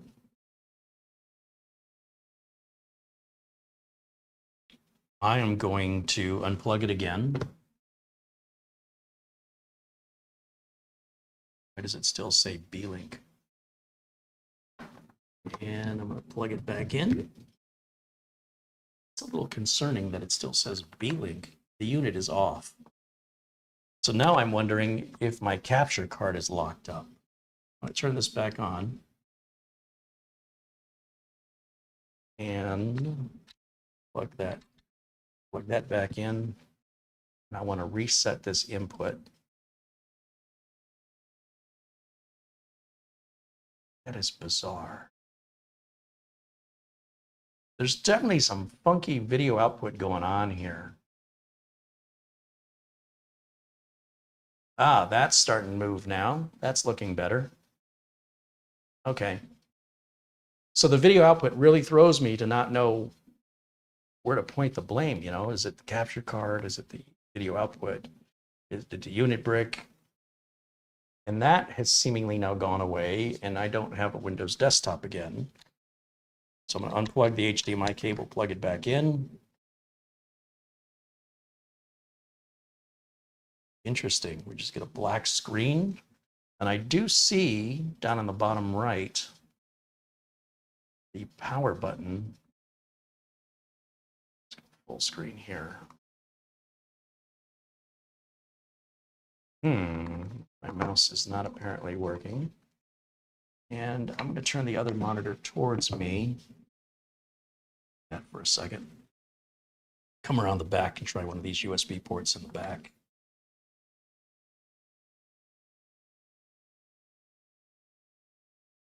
Yeah, I'm getting no video to the portable monitor back as well. It says no signal. So I'm curious why we're not getting a signal. I'm gonna see if I can shut this off one more time.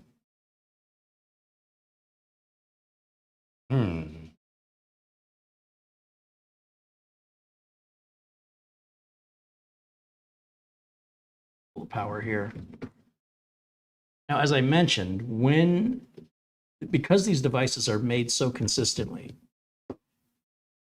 if they go through a difficult time in shipping, it's entirely possible that the unit I have has suffered some damage as a result of shipping, some rough shipping experience. I am not yet convinced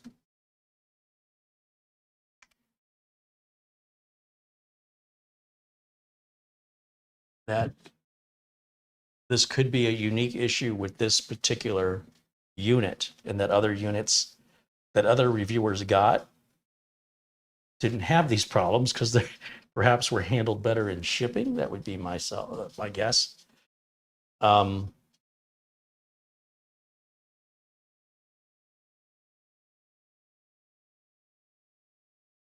Interesting.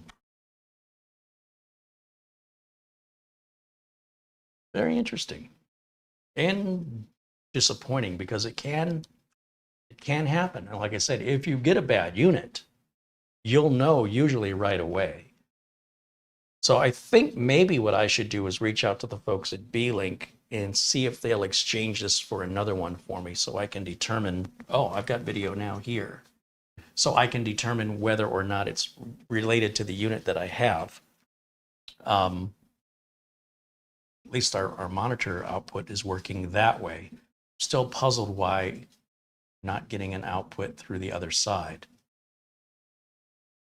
So at least now that I know I've got a desktop, then the question becomes, what's going on with the capture card? So one of the things I can do is come back here to the USB Camlink 4K capture card and simply unplug it and plug it back in again so it can load that driver. But just even having to go through all this is very, very unusual. And then I want to go over to the input on this and select, let's try that. We'll come back over here and try this again.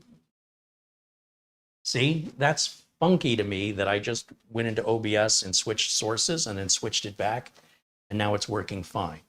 All right, well, I was about ready to wrap this video up because I was like, oh, I'm stuck. So that's just part of the, it's not a new problem. It's still the original problem. It's just hard to tell if the machine is booting when you're not getting any video output to it. So yeah, it's freaking out a little bit there. Let's go ahead and restart Prime 95. We're going to do this test again. And let's see, I have to go full screen so I can see close-up camera. I've got it plugged into the close-up camera input, or rather, I've pointed the camera, close-up camera input to that source. And then what we'll do is we'll start HW info. That run. Sensors only is what we want. And if I scroll down here,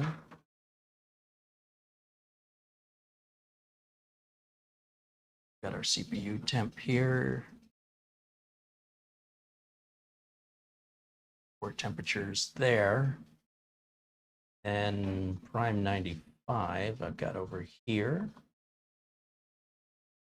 And we'll start that on all 16 cores flat out, full speed.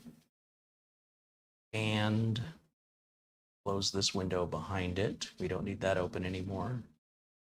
I want to put our hardware info on top of Prime 95. There's not really much to see on Prime 95.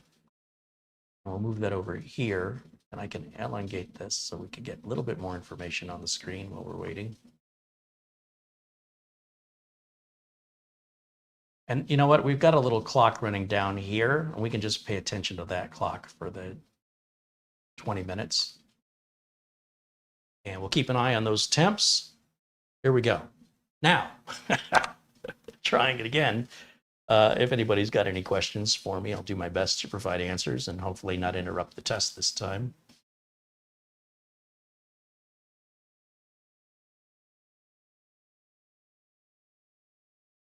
Gary says, I bet it's still a capture card thing. Well, it is and it isn't, Gary. As I mentioned, when I plugged the GTR7 directly into my main monitor, it synchronizes, but as soon as I hit restart, the monitor says the signal is out of range. And then I have to unplug the cable from the back and plug it back in again. And that's just going directly from the GTR7 to the monitor. It has nothing to do with the streaming computer.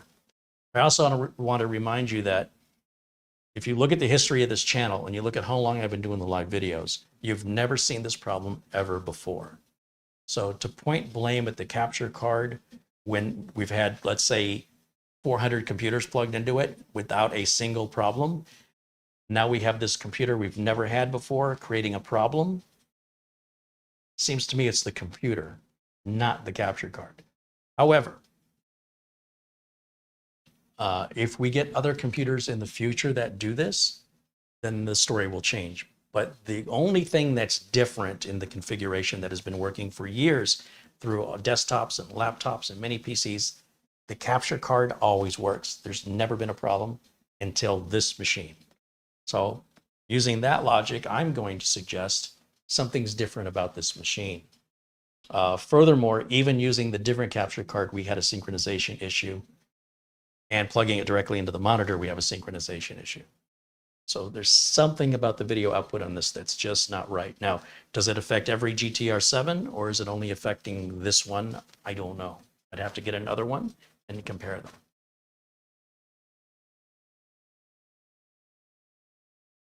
So this is an extended desktop, not a mirrored desktop. If you're wondering why you're not seeing the same image, we could certainly turn it on to be the same image if you'd like to see that. That's when you're adding a second or third monitor, you have to add what you want. Do you want an extension of your display or do you want a mirror of your display? And so apparently when plugging this in, the default is to extend the display. Then you choose if you want to extend your display to the left or you want to extend your display to the right, or you want to extend your display up, or you want to extend your display down so that your mouse moves appropriately from one screen to the other. And since that's all up to the end user to decide, it has to configure somehow out of the box, right? So it's defaulting to the extended display. So if I go over here to full screen so I can see the settings, I can demonstrate this to you. If we right click anywhere on the desktop, right mouse click, and we'll go to display settings. You'll see it shows two monitors and they're side by side. And it says to extend these displays. But I can choose to duplicate these displays. And in doing so, keep the changes. Now it shows one screen with a 1 and 2. And when I close this, we should now see same information on display here. So that's all that is. It's just up to the end user to define it how they choose to. Just because it's not the way you want doesn't mean it's not working. LRCX says stay away from the power supply this time. Yeah, for sure. I can feel the heat coming from the back of this. I'm good, what, 2.5 feet away? I'm feeling the heat. Hit me right across here, coming out of the back vents. So it's clearly doing what it's supposed to do, and it's staving that heat off.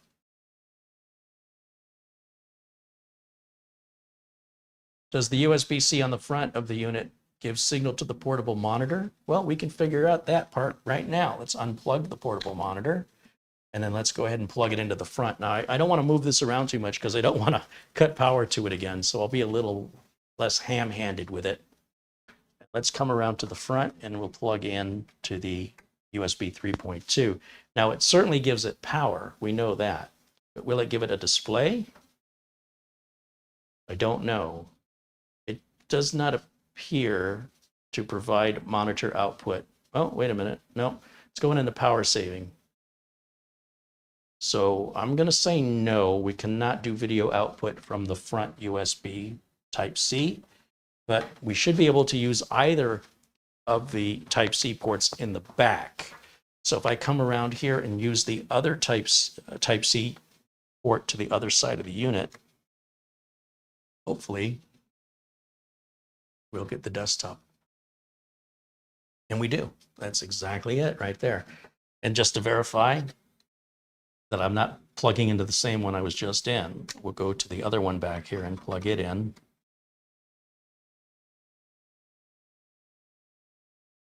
There it is. So the front USB Type-C port will not power a monitor. Now we know. Captain Fandom Nerd wants to know what's the brand of the small display screen you are using. It came up in big letters. I don't know. When I unplug this and plug it in, Watch the small display because its brand name is super big. Can you see it? That's the brand. And if you look on my YouTube channel, you'll see I did a full review on this as well.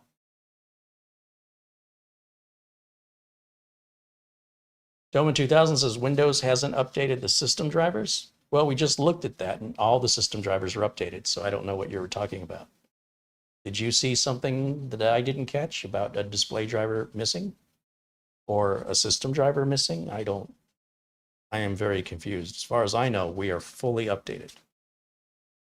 But sometimes you guys see stuff I don't see, so I don't know what you're referencing there, or if you're just making guesses out of the blue for no apparent reason. Sometimes you guys do that. Sometimes you just use your imagination and ask a question that has nothing to do with anything, or there's no evidence to support that suggestion, but you still suggest it anyway. So, yeah, I don't know. Am I keeping time on the test? Well, the test itself has a timer on it at the very bottom of the window that's open there. I have to go full screen to see it myself. But right down at the bottom of the screen here, there's a clock. And see, I'm not even paying attention to the temps. Let me walk up closer to the screen and see what it says.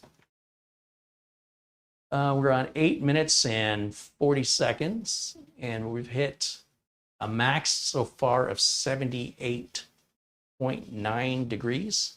So we're doing really good, really, really good. You know, considering it's a mini PC and that we are doing a very, very unrealistic test that nobody or very few people in the real world would use the computer in this way for this period of time. In fact, if that was normal for somebody to use a computer like this, then this computer is not a good enough computer for you. If you're somebody that's going to push all 16 cores at 100% for 20 minutes, you need to be spending closer to $2,000 to $3,000 to $4,000 for a machine. I'm just telling you, you're abusing that computer and you're misusing it.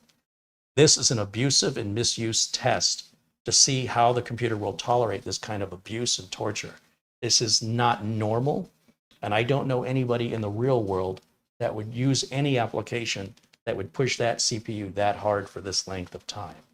If you do, you should not be looking at a computer under $2,000 because it will not meet your needs. So we do this just to see, like, if it can live through this, then it's going to live through anything normal users do on an average basis, on a daily basis. And there's going to be that one person, you know, that small percentage of people that just excruciatingly torture a machine and they don't have any money. And so they justify it and complain about the machine when they're not using it in a way that it was built to be used. And we don't want to replicate that here. We want to understand what is the kind of performance to expect from a machine like this and what is its intended use. When you use something in a way it's not intended, don't be mad at it when it doesn't perform as well. It's like you bought a screwdriver and you're upset it doesn't work well as a hammer. You should have bought a hammer.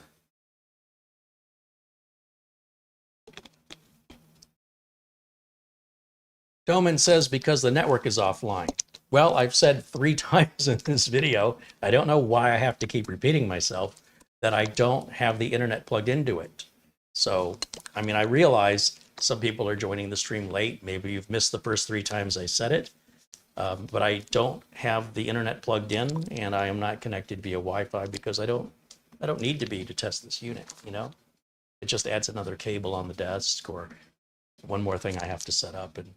And if it's not connected through Wi-Fi and I don't have a cable plugged in, it's not going to have a connection. It's not a system driver problem. This is the downside of doing live videos, really. I suppose if I had one major concern I have of doing these live videos are the people who jump in either in the middle or who weren't paying attention and they want to pull me backwards. And I suppose I could just choose to ignore those questions, but I do want to answer your questions. But I want you to be a better listener. I want you to pay attention. If you're going to ask a question, my hope is that your question isn't, what did I miss? I don't want to answer that question. That's what DVR mode is for. But that is just the worst part of doing these live videos, if I'm honest. And I may start having to ignore certain questions where I've already answered it multiple times. And I don't want to. That's the thing. I really don't want. I want to answer your question, but in doing so, I get kind of frustrated that I'm answering the same question over and over again. Ron Toomey says the temps are looking great so far. Yeah, let me take another walk up there. Old Man 55 said some of us are slower to catch on. Well, that's why these are videos, and that's why you have the ability to rewind this video so that you can go back and watch again what you may have missed. Now, if I've explained something poorly, and by that I mean if I've not conveyed the concept to you in a way that you can understand, then that's on me, right? That's my failure to communicate. And if there's a misunderstanding, don't be shy to ask me for better clarity, and I'll do a better job, or I'll try to do a better job of conveying that information so it's more easily digestible. But if it's just something you missed, something you need to watch again, DVR mode is on and you can rewind this live video at any point. Okay, we're 13 minutes and 30 seconds into the test, and we've hit a max 82.3 degrees Celsius. So yeah, temps are running really, really good. Again, a very unrealistic test. I really feel this is an unfair thing to base a worthiness of a computer on, unless any of you can tell me what you use a computer for that justifies this. Because as far as I know, the number of people out there that would use a computer this demanding for this period of time would be buying the wrong computer. This is not a computer for you. Just telling you, you need a desktop, you need liquid cooling, you need a much higher end machine that has more power so that your CPU isn't being worked that hard. So you've bought the wrong machine.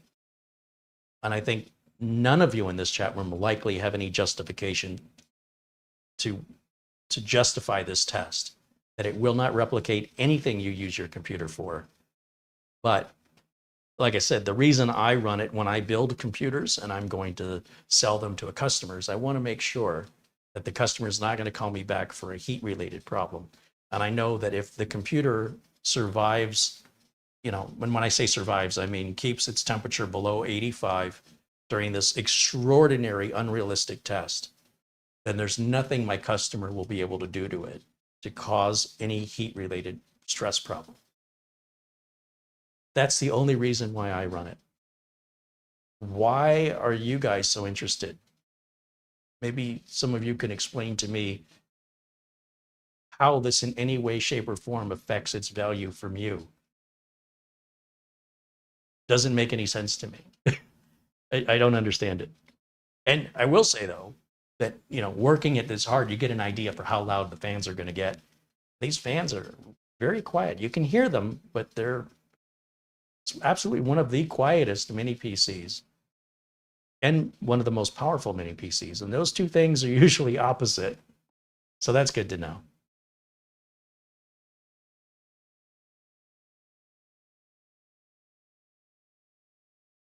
Supanami says, what router would you recommend for maximum Wi-Fi? I don't know what you mean by maximum Wi-Fi. If it's range, if it's speed, if it's the number of wireless connections you can have simultaneously, I don't know. There's all different routers that meet all different needs. And since I don't know you and I don't know your needs or your budget, there's no such thing as best. It's like saying which candy bar is the best.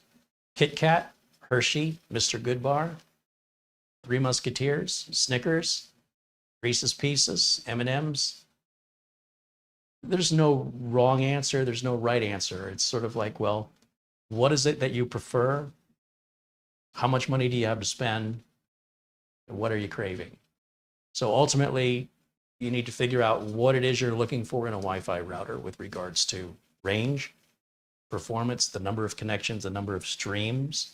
If you need 2.5 gig networking or 10 gig networking, the source of your internet is how fast is your internet service coming in? Are they going to be connecting older devices, or are you going to be in an area that's got a lot of radio signals, like an apartment building or somewhere where there's just a lot of Wi-Fi radio signals? That's going to be congesting the wireless ranged?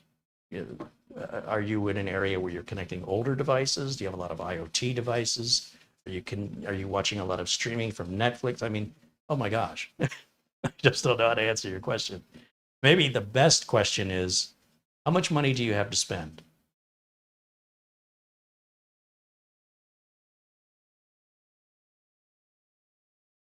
Ron Toomey says, I just play solitaire and Sudoku. This machine is way overkill for me.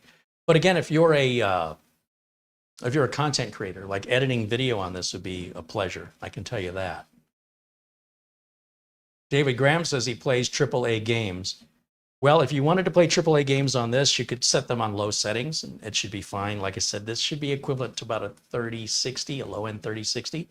But with that USB 4 Type-C port, you should be able to output right into an external GPU and then play your AAA title games at much better resolutions and frame rates if you want to drop, $1,200 or $1,500 on a GPU, which could pay for 2 of these GTR7s.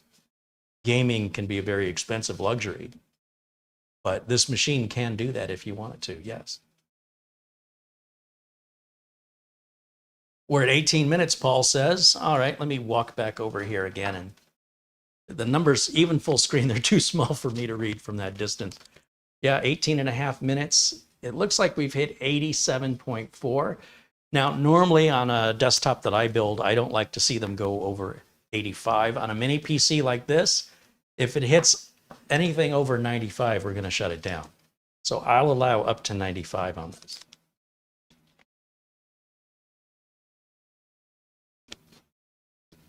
Let's see here. My tablet keeps dropping my resolution to 144p and the screen looks terrible. So I got to set my YouTube resolution to 1080 and then boom, my picture looks super sharp and fantastic. All right, we're getting close to the 20-minute mark. We have not exceeded 87.4. That's very promising. There are very few mini PCs that will pass this test, by the way. And, certainly kudos. We've been pretty hard on this GTR7. But the good news is it's not all bad news.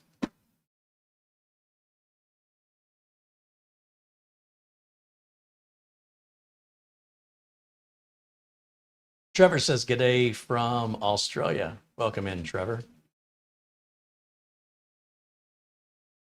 And we're just at 20 minutes.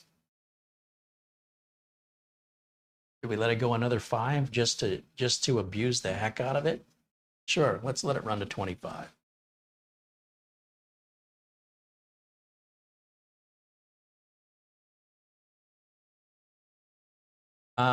Super Nami says they want speed and connections. So what's your budget? How much do you have to spend on a router?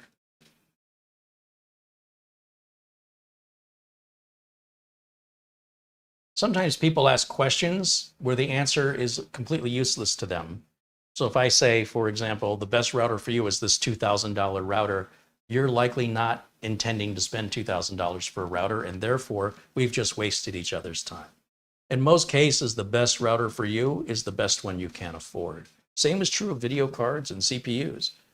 So without talking about what budget you have, it's very difficult to make any recommendation.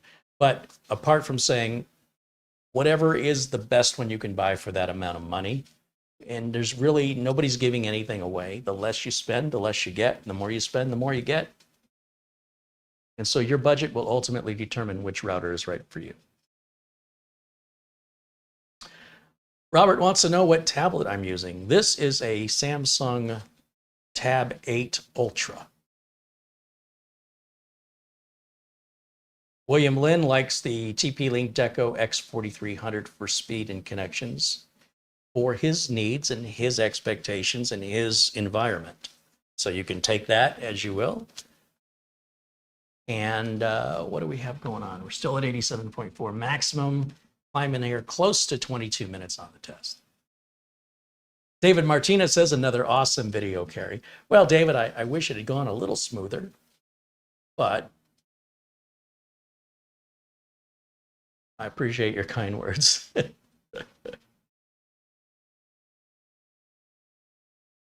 Omar wants to know, can I power the GTR7 through the Type-C ports instead of the magnetic port? No, you cannot. Absolutely cannot. This derives way too much power. There are lower-end mini PCs that are nowhere near as powerful as this that you can do that with. But these higher-end machines, they need more power. So maybe in another year or two, that'll be more commonplace. But for today, for now, no, you cannot power this through the USB ports. Again, if you want to buy a cheap mini PC, like a $200 one, some of those you can power through. In fact, Minis Forum released a pretty decent little mini PC. It's not a budget, but it's not a high end. It's kind of in the middle. And it's powered through USB Type-C. But one of the downsides of that is now you've just lost one of your USB ports. And it does not have Ethernet. So you have to connect it via Wi-Fi, or you'll have to get a USB to Ethernet adapter. And there goes another USB port. So I'm not a big fan of powering things with the USB port because it's costing me a USB port. But, you know, to each their own. In this case, it's not an option anyway. That's not a sacrifice I would be willing to make. I would much rather give me a power jack and let me have my USB ports so I can actually use them for data transfer and plugging in USB devices. That's my personal preference. So while you think it's a shame that it can't be powered by USB, I think it's a blessing. So to each their own. Nobody's right, nobody's wrong. Just we have different values. All right, we're at a maximum 87.4. We're 24 minutes in, 1 more minute to go.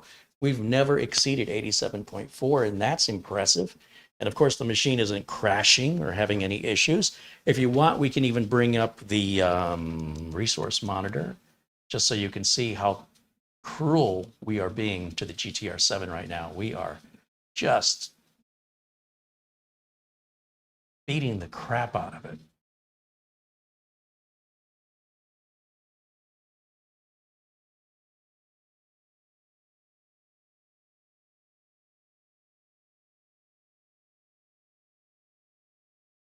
Let's go to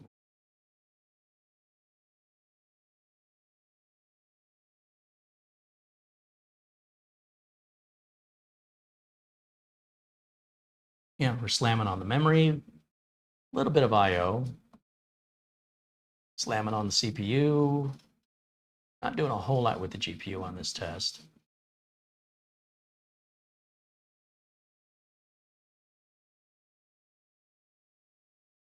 Oops, I didn't want that.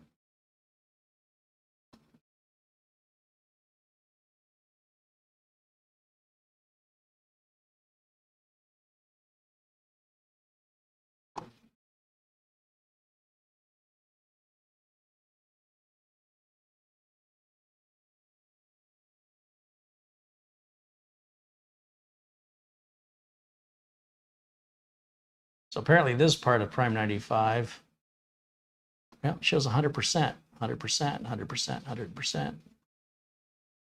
And then back over on our temps, we can go ahead and shut Prime 95 down. We're going on 26 minutes here, and it looks like 87.4 is as hot as we got. So no issues with any blue screening, temperature-related problems here. So to stop Prime 95, I've got to find Prime 95. Oops, come back here. Come back here. There it is, right there. Okay, we'll go to test, stop, then or okay. And then we'll close that, and you'll see these temps are going to drop real quick. This left side are our current temps, and you're going to see how rapidly a CPU cools down.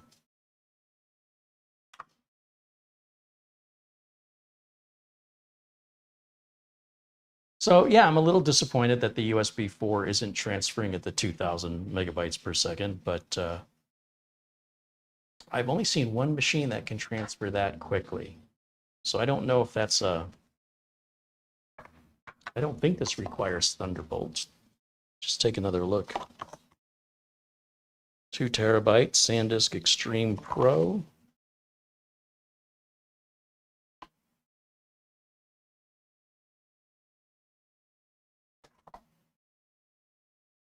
It says USB 3.2 Gen 2x2 or USB 3.05. So we need USB 3.2 Gen 2x2, which is 20 gigabits per second. So it's not Thunderbolt. We just don't have that kind of performance coming out of here. A little bummed out. But it's not that important. It's going to be as files continue to get bigger and bigger with video outputs, 4K, and then we're going to probably start doing 8K, and our file size is going to keep doubling. The 4K videos like this one, when they're rendered out at 4K, is likely going to be over 40 gigs.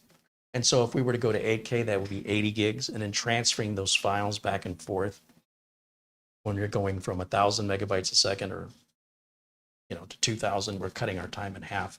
That's a significant savings. But I don't need it yet, but I would like to see it. So I'll have it when I need it. Overall, though, I think you're getting a lot of computer for the money. I think it looks unique. I think the design of it is fantastic. Getting into it is super easy. I was going to open it up, but we're running a little late today. There's a couple other reviewers here on YouTube that have opened it up and show you the inside. One of the things they don't mention, though, is, again, you cannot put a double-sided SSD in. It will not sit. So you've got to use a single-sided SSD. The SSD, I also haven't heard them complaining like I've been complaining. I think the SSD is too slow. It's a Gen 4 SSD that barely runs faster than Gen 3. That's why I upgraded it to the Fanjing, which is it's an 80 some odd dollar 2 terabyte Gen 4 drive. And you can put up to 2 solid state drives in here as long as they're both single sided. So again, just trying to provide information that you're not hearing from other reviewers. And I'll be very curious as this time marches on and more people get their hands on these, if the video issue I'm experiencing is unique to me in this unit, or if in fact there's something else going on, and that will be addressed in an update. So we'll hold on to this to do a follow-up review just to see how that progresses. And I'm going to take one more look here in the chat just to see if there's other questions that I can answer for you guys.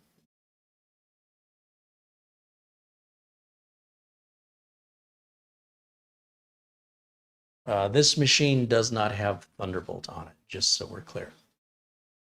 And the USB drive I was testing is not a Thunderbolt drive either. So forget I said anything about Thunderbolt. It has nothing to do with anything. Brad Revel says hello. Hey, welcome in, Brad.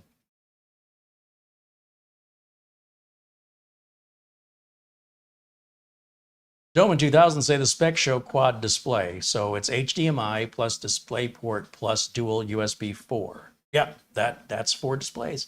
The 2 USB 4s in the back, as we've used using the portable monitor on one of those. So you can have 2 displays through each 2 USB 4, one onto the DisplayPort, one on the HDMI port, and you can use all 4 at the same time.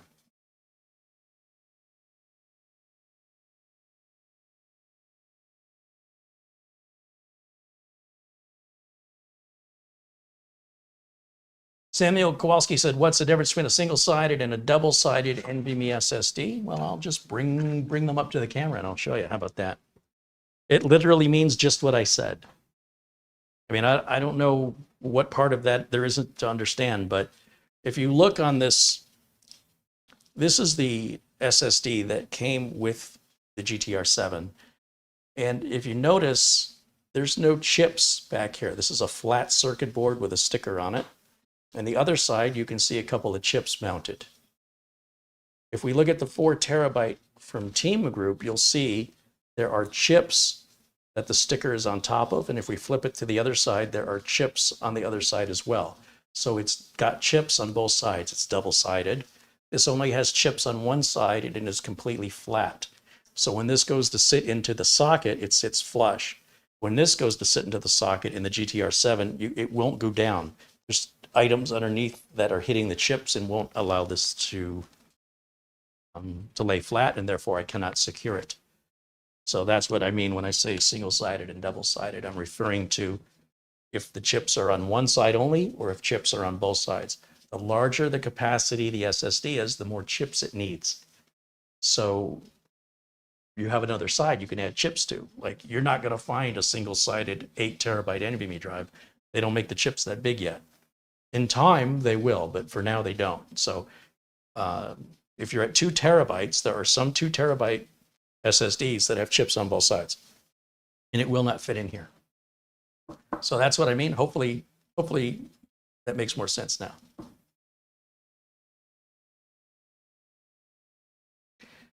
William Lynn wants to know, has AMD business been as busy today as in the old days?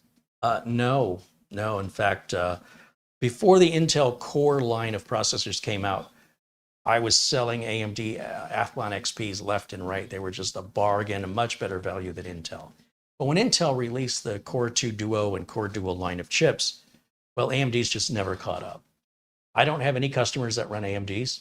I had a couple that tried them and then said, get it out of here, it's a piece of junk, because of all the teething problems, the driver issues, the RAM incompatibilities, not running at the speed they're advertised at. Some are running hotter. You saw hopefully you saw the whole experience I went through with the original Threadripper. That took me 2 years to get that all sorted out. Whereas I build an Intel, it's done. The other thing you'll notice is if you go to look for used gaming computers, you will find a sea of used AMD gaming computers. You don't see too many Intel ones by comparison.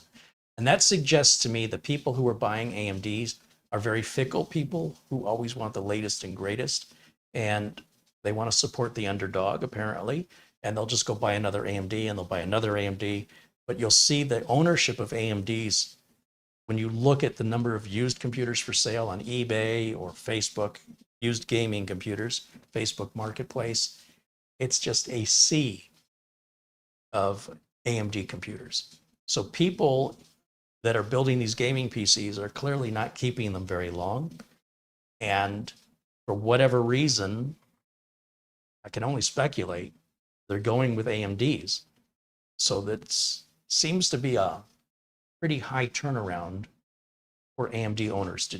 I don't know about you guys, how many times you've replaced your AMD-based computer, but based on what I'm seeing online available for sale as far as gaming PC goes, the vast majority of them are AMD machines. And a lot of times their excuse for selling it is they built a new AMD gaming PC, and so they're selling off the other one. Generally, on the Intel gaming PCs, people usually have them quite a long time by comparison. So whether this is a culture shift or just a shift with the fact that AMD keeps coming out with chips so rapidly, and there's such a big step in evolution from one generation to the next, that the AMD owners are feeling compelled to replace their chips sooner than Intel owners. As a result, they're not saving any money. They're spending twice as much or 3 times or 4 times as much because they have to keep having the latest generation. As a result, you'll also see AMD chips depreciate much, much faster than Intel chips. Now, this is not good or bad. It's just an observation of the market and something to consider.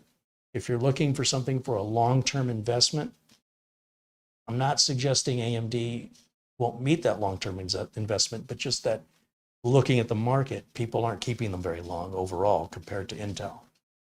And when you're looking for a used CPU or an older CPU, the older AMD chips, and when I say older, I mean as little as 6 months, depreciate rapidly versus the Intel chips don't depreciate that much in 6 months. So, just pick any AMD chip you want, when on its release date, and then check its price 6 months and 12 months later, and look how much the price dropped in just that short period of time. Then pick any Intel chip on its release date, what its price was, and then 6 months and 12 months, what its price has come down to. And it's like AMD is making disposable chips. I don't know. It's just it's an observation that I find bizarre, but it's consistent. Just go on Facebook Marketplace, go on OfferUp, go on eBay, and type in gaming PC. You're going to see a lot of AMD gaming PCs for sale. And what that suggests to me is the people who built those don't want them anymore.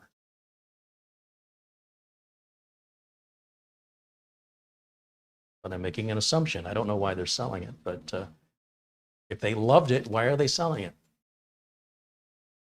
Is Thready being sold? No, Thready. So Thready's Revenge was sold. That machine was good out of the gate. But the original Threadripper is still the Studio A streaming computer.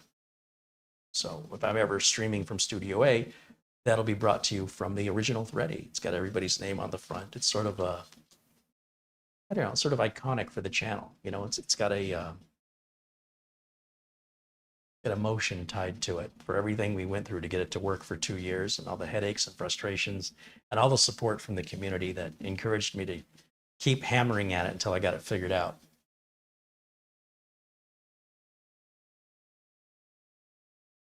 William Lynn says the TP-Link Wi-Fi 7 router is $700. Is it 700? I thought it was 600. Isn't it $599 at Best Buy? Let me see. Actually, I can probably just bring it up here on Amazon. Let's do a search for BE 19,000. BE 19,000. And yeah, $599. It's $600. It's not $700. It's $600. That's not to say some scalper isn't trying to get $700 for it. But Best Buy and Amazon both have it at $599.99. He's talking about the BE 900. Is the BE 900 even released? Because I have the BE 800. And the only difference between the BE 800 and 900 is the BE 900 has a quad channel. So it's got that fourth channel, and the BE 800 has the tri channel. So for that extra $100, you're getting that extra radio. Best Buy sold out of the BE 900. Yeah, see, I didn't know if they were sold out of it or it just wasn't released yet. Because Amazon doesn't even have a page for it. They never have had a page for the BE 900. Let me take a look at Best Buy and see if they even have a listing. Because if there's no listing for it, then it means they never carried it. But if it's listed and it says sold out, then that's different. Because they were late to market with this. These were supposed to be out. Yeah, you're right. It shows, I can share the screen with you. It does show it is a regular inventory item. Turn that off. Turn that off. Yeah. So this is the BE 900, which is also the BE 24,000. I have the BE 800, and it does show it's sold out. So that's good, and somebody has at least bought it and left reviews. I just thought it hasn't been released yet because I haven't seen them, and if I go to Amazon, there's not even a product page for it yet. I don't think it would benefit me to go to the $700 version, but I will say if you look at Amazon and you look at the ASUS line of just their 6E routers, I think they've got them. Yeah, this is $749, and that's not Wi-Fi 7. So $750 from ASUS, and that's been that way for, what, a year now? So TP-Link, even though you think that sounds expensive, you're actually getting a lot more for your money compared to what you're getting here from ASUS. And even this Wi-Fi 6E router is $600, and I think for the same money, the TP-Link is a much better router. I also think it looks better, but you're getting Wi-Fi 7, not just, you know, the Wi-Fi 6E. And this is only 16,000, whereas the TP-Link is 19,000. And the other TP-Link that you're looking at was what, 24,000. So, yeah, it's really not so bad. You know, if you're comparing luxury cars, if you're comparing Bentley to Rolls-Royce to Mercedes, you might think the cheap one is expensive, but if you're going to play in that arena, you realize the cheap one is really a bargain when it's playing in that league. Yeah. Terrell says, Carrie, could using that USB 4 display be causing a drive speed on the portable drive? Well, Terrell, if you go and rewind the video, we were not using the portable display when I was testing the SanDisk drive. At that time, I had not brought out this display yet.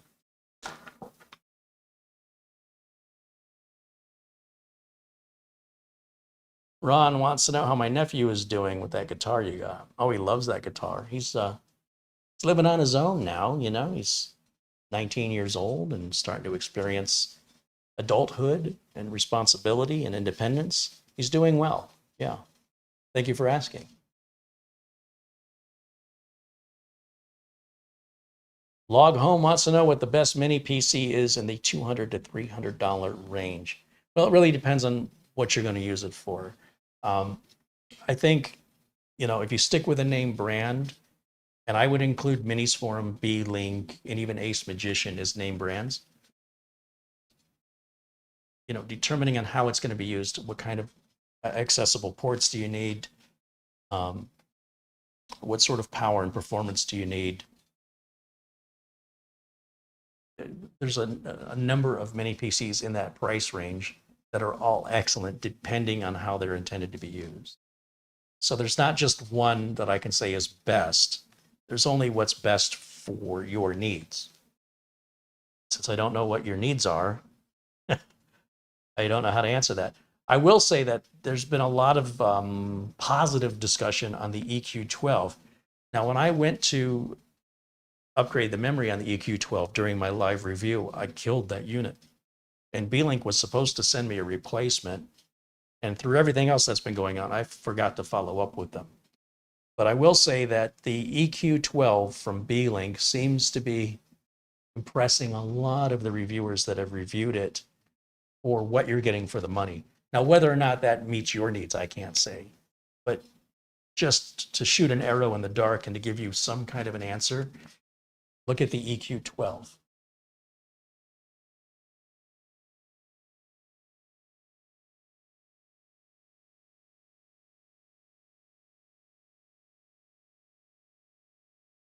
So if you look over here, let's go back to my window capture. Let's jump over to YouTube. We'll just type in EQ12. I know Patrick at Serve the Home did a great review on it.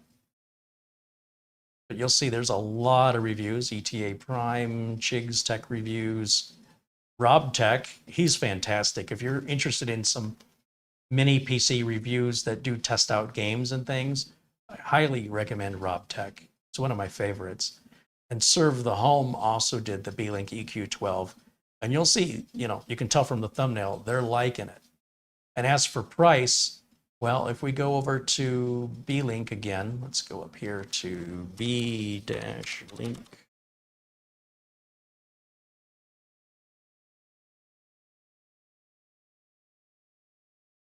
SEI 12.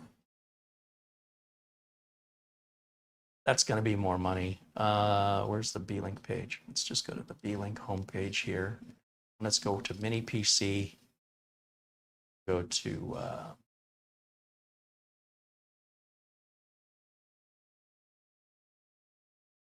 EQ.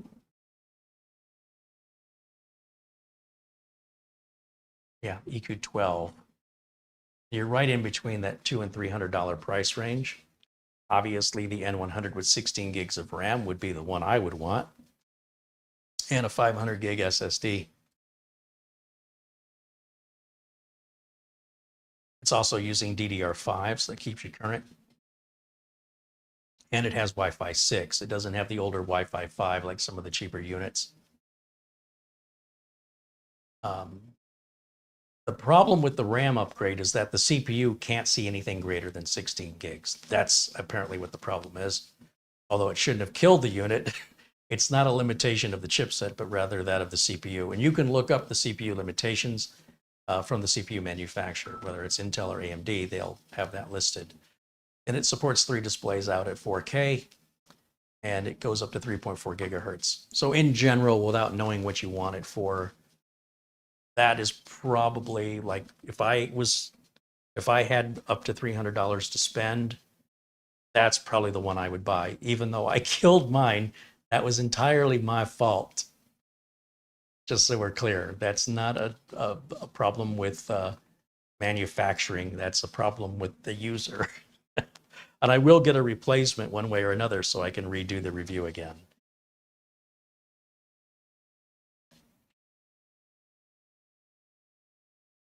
Logholm says, thanks, my head was spinning with all the mini PCs on Amazon. Yeah, there's a lot out there, but consider the name brands for quality. It's like I wouldn't go to AliExpress, and I know AliExpress sells some of these mini PCs over there. I would absolutely buy from Amazon because you get that 30-day return period if you don't like it for any reason. And I would stay away from brands I've never heard of. But I will tell you, Beelink, Minis Forum, and Ace Magician / Cam Rui, they're kind of the same company, all make quality machines from my perspective, my opinion. And then if you want name brand local support, you want to look at Intel Nook, or Asus has a line of mini PC, but you are going to pay much more money for those. U Production says, was it your fault? So what was the problem? I'm going to say it was my fault. The RAM module socket is very, very tight.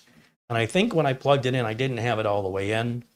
Normally RAM sockets are quite loose. They should slide in and out.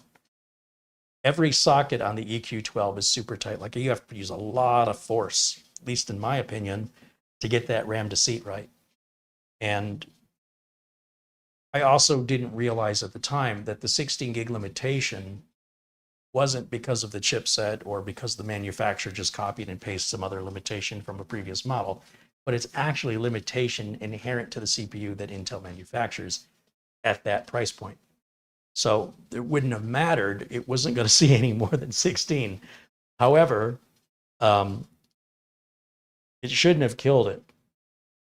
But I've looked at it a couple times trying to figure out if there's some way I can wake it up, if you will, bring it back to life. And no, it's gone.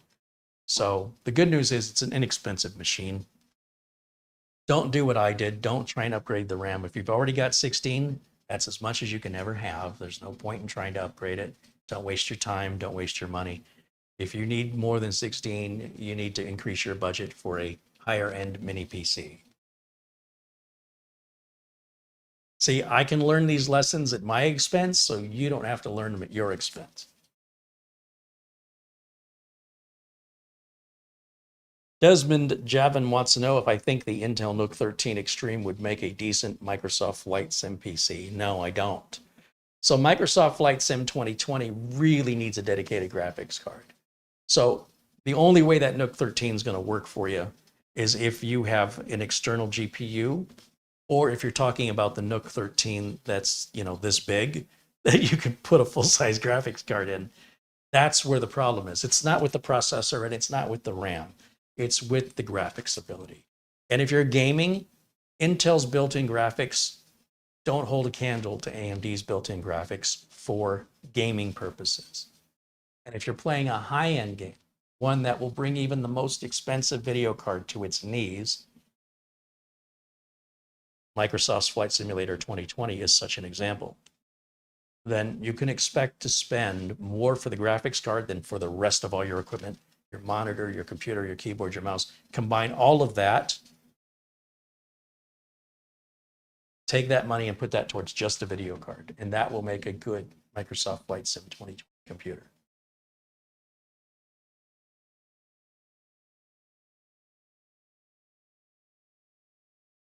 Patrick says, well, you always try to tell us not to outthink the engineers.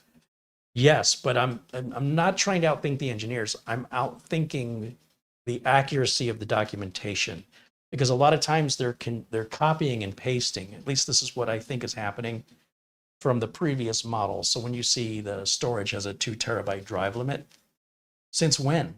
That's not true. That's not an engineering thing. That's a documentation that's written wrong. So let's not blame the engineers. I'm sure the engineers knew all along, but the people writing the documentation are not engineers. So if the engineers wrote the documentation, none of us would be able to understand it unless we were engineers. That's why engineers traditionally don't write documentation. So a lot of times if they're listing maximum RAM capacity, sometimes the documentation is wrong. As I showed with my Dell XPS laptop that said the most it could have is 32 gigs. And that's because when that documentation was written, the biggest SODIMM you could buy was 16. Well, now the biggest SODIMM you can buy is 32. And all you need is a BIOS update, but they never ever update the documentation. So the documentation still says that 32 gigs is the max, because when they wrote it, you couldn't buy anything bigger than a 16 gig module, and there's only room for 2 modules, and simple math says 32 gigs. But now you can buy a 32 gig module, put 2 of those in there. Now you got 64 gigs, therefore it's a problem with the documentation. So just so we're clear, seems Patrick is really misunderstanding a lot of what I'm conveying. And that's frustrating for me because I like to think I'm being very clear, but seems pretty obvious. If we continually have a communications problem, then I need to work harder at emphasizing the points I'm trying to make, because clearly I'm failing in that regard.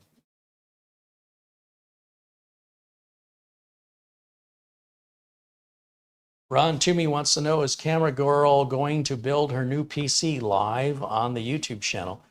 Well, the Robot's Foot PC, which is going to Camera Girl, is already built. We simply have to put the video card in it. And I've got an RGB power cable like the Leon Lee Strymer that she wants. And then the glass panels go on it. Oh, and the cable management. It's mostly already built though. So I don't think there's anything to film as far as that goes. If there's anything to film, it'll be sort of the final shot of it complete. So.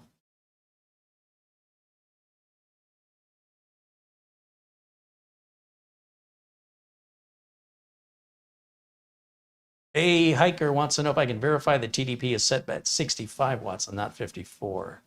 Is the TDP adjustable in the BIOS without needing to use third-party software? The TDP is probably set at 54, and that you can go into the BIOS and change it to 65, I think. I know you can go in the BIOS and change it. That part I know, but what it's set at by default, I just keep it the way it is out of the box. I don't overclock it. You can absolutely do that if you want to. Jeb contributes $10 in Super Chat. He says, I'm just sending a small bit of appreciation your way. If I could catch more live to participate with your community, I certainly would. Please try to keep these shows going for us average Joes. Well, thank you, Jeb. I appreciate you. And yeah, I've got a whole week of content coming up here. This whole week is already filled up with content that I've got to do. And then that doesn't often happen. Sometimes I don't know from day to day which content I'm going to make. But then I've got a whole nother week's worth of content to make after that. But none of that is as high priority as what's coming up this week, just so you know. So there should be videos, I think, every single day. If there isn't, it's not because I don't have something to film. It's because something took me away from the filming. So usually I start the videos at 1 p.m. Pacific time. Today we started a little later. Tomorrow, as a reminder, the members only video will start later than the normal time, as I have an errand to run. That's very important. But if we want to take a quick look here at the BIOS, we can certainly look at that, and then we'll wrap up today's video. So I'm going to go over to my close-up. There we go. And then I'm going to go full screen. And let's see, I got to go over this mouse. And we'll close this, close that, close this. And we'll go start. Oops, settings. Goes update. It's the options. Recovery, I think it's under recovery. Advanced startup. Restart now.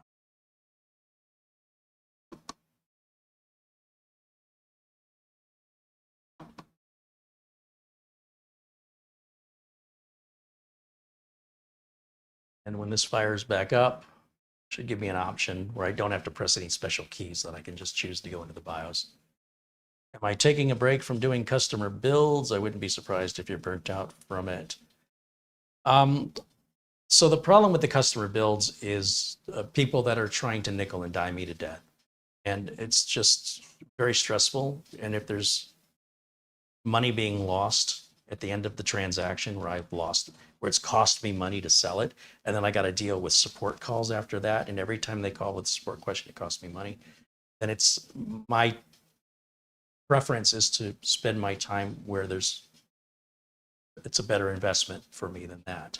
So some folks are getting some really good deals on computers from me, where they're buying them for less than it would cost for them to just buy the parts. And yet on top of that, I'm doing all the labor and the shipping, and I end up eating all of those costs. And it's not a sustainable business model. But for the right customer that comes around that has a realistic expectation of what to pay, I wouldn't turn them away. So I'm still waiting for this machine to reboot. Just seems like we got a black screen here. Power is still on. Unplug the HDMI cable and plug it back in again.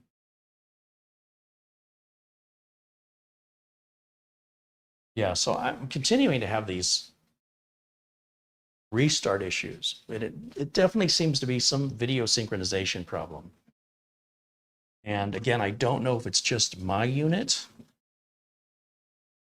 or if this is affecting other people and they just don't know it yet because they don't do their reviews the way I do mine, which encourages me to keep doing what I'm doing, because that suggests to me that there's a massive oversight happening in the reviewer community.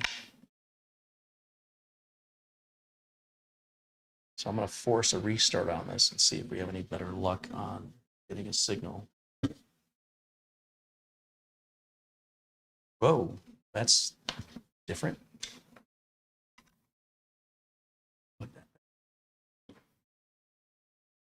To my OBS settings here.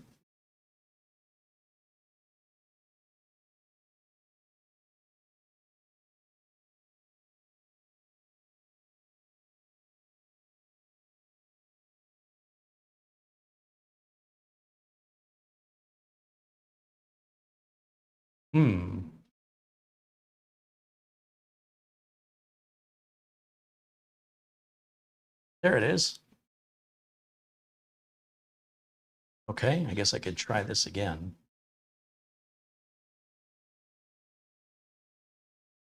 I think I'll just do it the normal way here. Start, restart.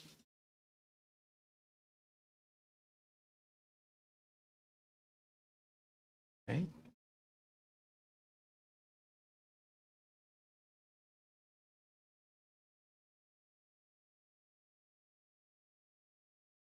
I'll just start tapping on the delete key and hopefully that'll bring us into the BIOS.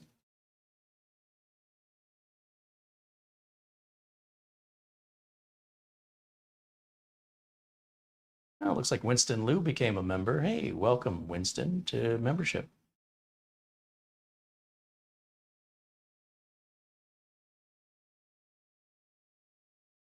So I keep having the same video issue over and over and over again. We're going into a black screen. And so what I end up doing and what's solving it for me is I go to the properties in OBS and I select a different video input source. And then I go back and select the source I was just on. And then it works. Now, I don't have to do this for any other computer ever in the history of me doing this. And it's really frustrating. And again, I don't know if it's just the unit I have that's doing this. But now that we're in the BIOS, we can take a look and you can see just how many features are available to you here. We've got all of our TPM settings here. We've got our ACPI settings here, right, for your sleep modes and hibernation. And then under these sections, we've got, what to do under an AC power loss, et cetera, et cetera. This stuff I don't really mess around with. If we go back here, we've got more regarding thermal config, mean, there's just a lot in here. A lot of other PC manufacturers lock you out of a lot of these things. So under MP2, that's actually not what I was thinking it was going to be. Let me go back to AMD overclocking, except Precision Boost Overdrive is on auto. We'll just leave it that way. And then UEFI variables, CPU config, power state, more configuration options in here. SATA config, even though we don't have any SATA ability on this computer. Output select.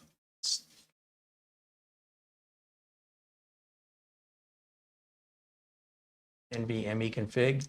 She's the two ranging 2 terabyte drives, but no option for RAID exists.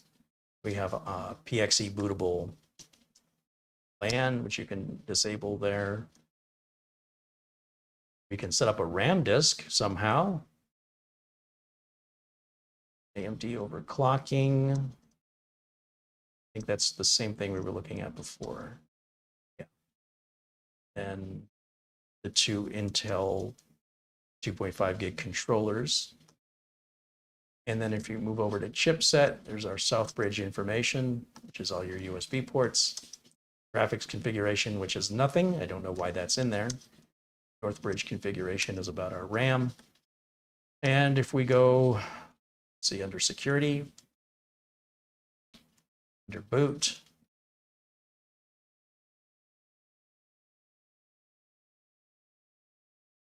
so the CPU stuff, where you can adjust your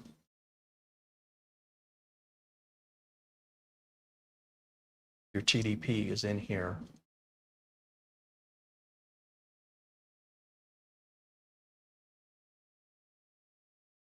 I think another reviewer already did this. Why I'm looking at TPM for this. Let me just check something again here. Go to advanced. So here's where you can set some limits, thermal throttle, set that to manual, set this to manual. And yeah, I mean, there's just a lot you can configure in here. Nothing that I'm comfortable messing around with. I'm going to just discard changes and exit and start. But it's a very, very well-equipped BIOS. I do wish it had the option to RAID those two M.2 drives together. I do wish they gave us a better M.2 drive. I do wish I didn't have these darn video signal issues coming out of this mini PC. Once again, it's done the exact same thing where I'm getting a black screen, and I'm going to go into the properties of OBS and I'm going to select a different input source right there, and then I'm going to go back to my original input source that I was on. See what I'm saying? And my regular monitor does the exact same thing. If I wire the mini PC directly to the monitor without going through the capture card and I restart it, my monitor says the signal is can't remember the exact message, but it says that it's not translatable by the TV to turn it into a picture. And the solution for that is to unplug the cable from the back of the mini PC and then plug it back in again, and then it works.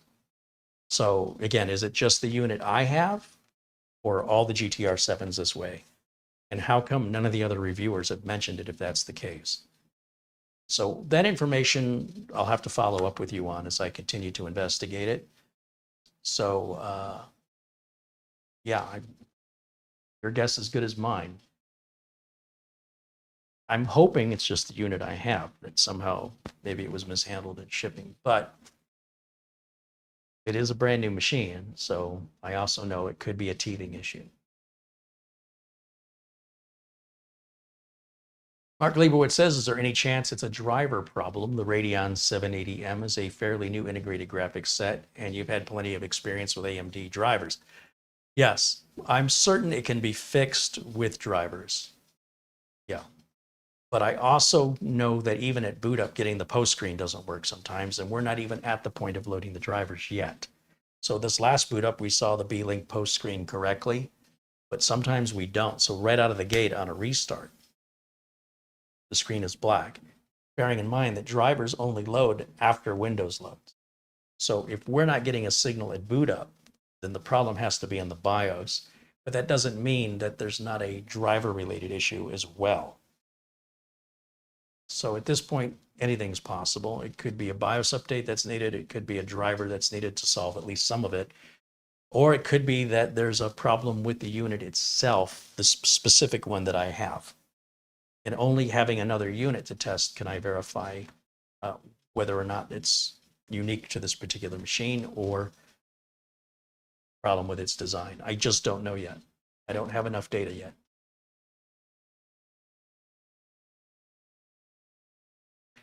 Kevin Smith says his mini PC defaults to 4K and he has to reset it to 1080. Well, the monitor is 4K and that capture card, the USB one, is a 4K and it's still doing the same thing. So if that's what this was doing, if it was defaulting into 4K, my monitor would still display it when it's directly wired up. The capture card would still see it regardless if it's 1080 or 4K. Both the monitor and the capture card will auto synchronize to that. So that's not the problem here. Now, if it's going at 4K with some outrageous frequency, that could be a problem. If the refresh rate is set to 250 or something ridiculous, and it's like, I don't know what the signal is. It's too much information. I can't process it. Maybe that's happening. I know it's not the cable. I know it's not the capture card. I know it's not the monitor. What I don't know is it every GTR7 or just this GTR7 that demonstrate that behavior. All right, guys, thank you again for hanging out with me today. And I got about 260 of you watching live around the world. I want to give a shout out and a thank you to the contributions that came in. So let me find, where's my viewer activity page? I will say thank you to Camera Girl for the fantastic thumbnail that she updated for today's video. My thanks to Beelink for sending me the unit and for working with me on resolving these issues, which still remain a mystery. And viewer activity. Thank you to Jeb and Paul O'Brien for your super chat contributions. Thank you to Planet Cryos and 3D Everything for your super chat contributions. Thank you to Dave E, Jason H88, and Chris Johnson for renewing your memberships and continuing to support the channel, as well as Tim Davern and Planet Cryos as well, and Kevin Crowley and Winston Liu, and for the other super chats from Paul O'Brien and Planet Cryos. Thank you also to our good friend Peter Laycock for his continued support. And I'll check my email real quick.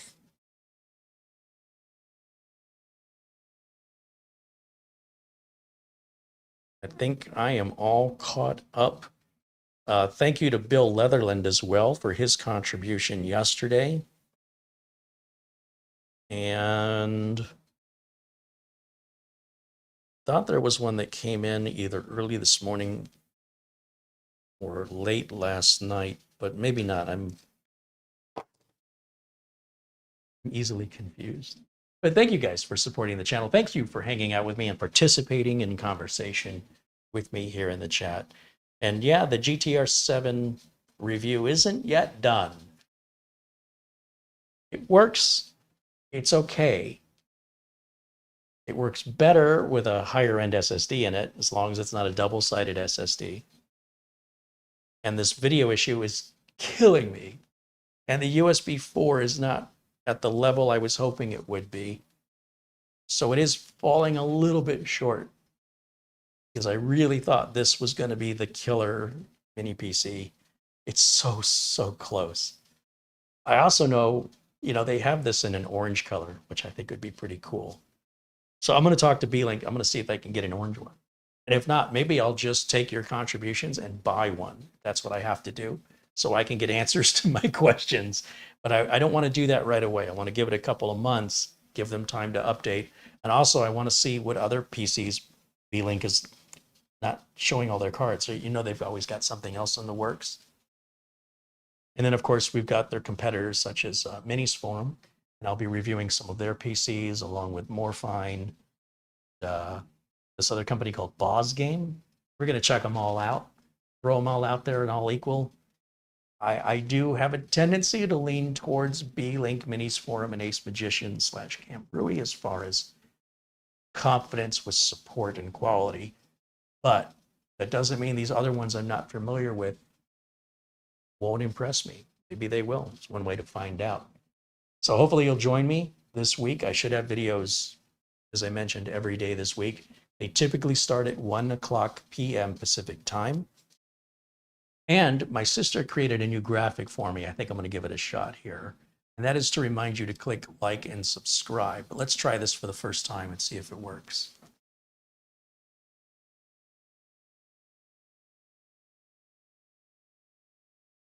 Here we go.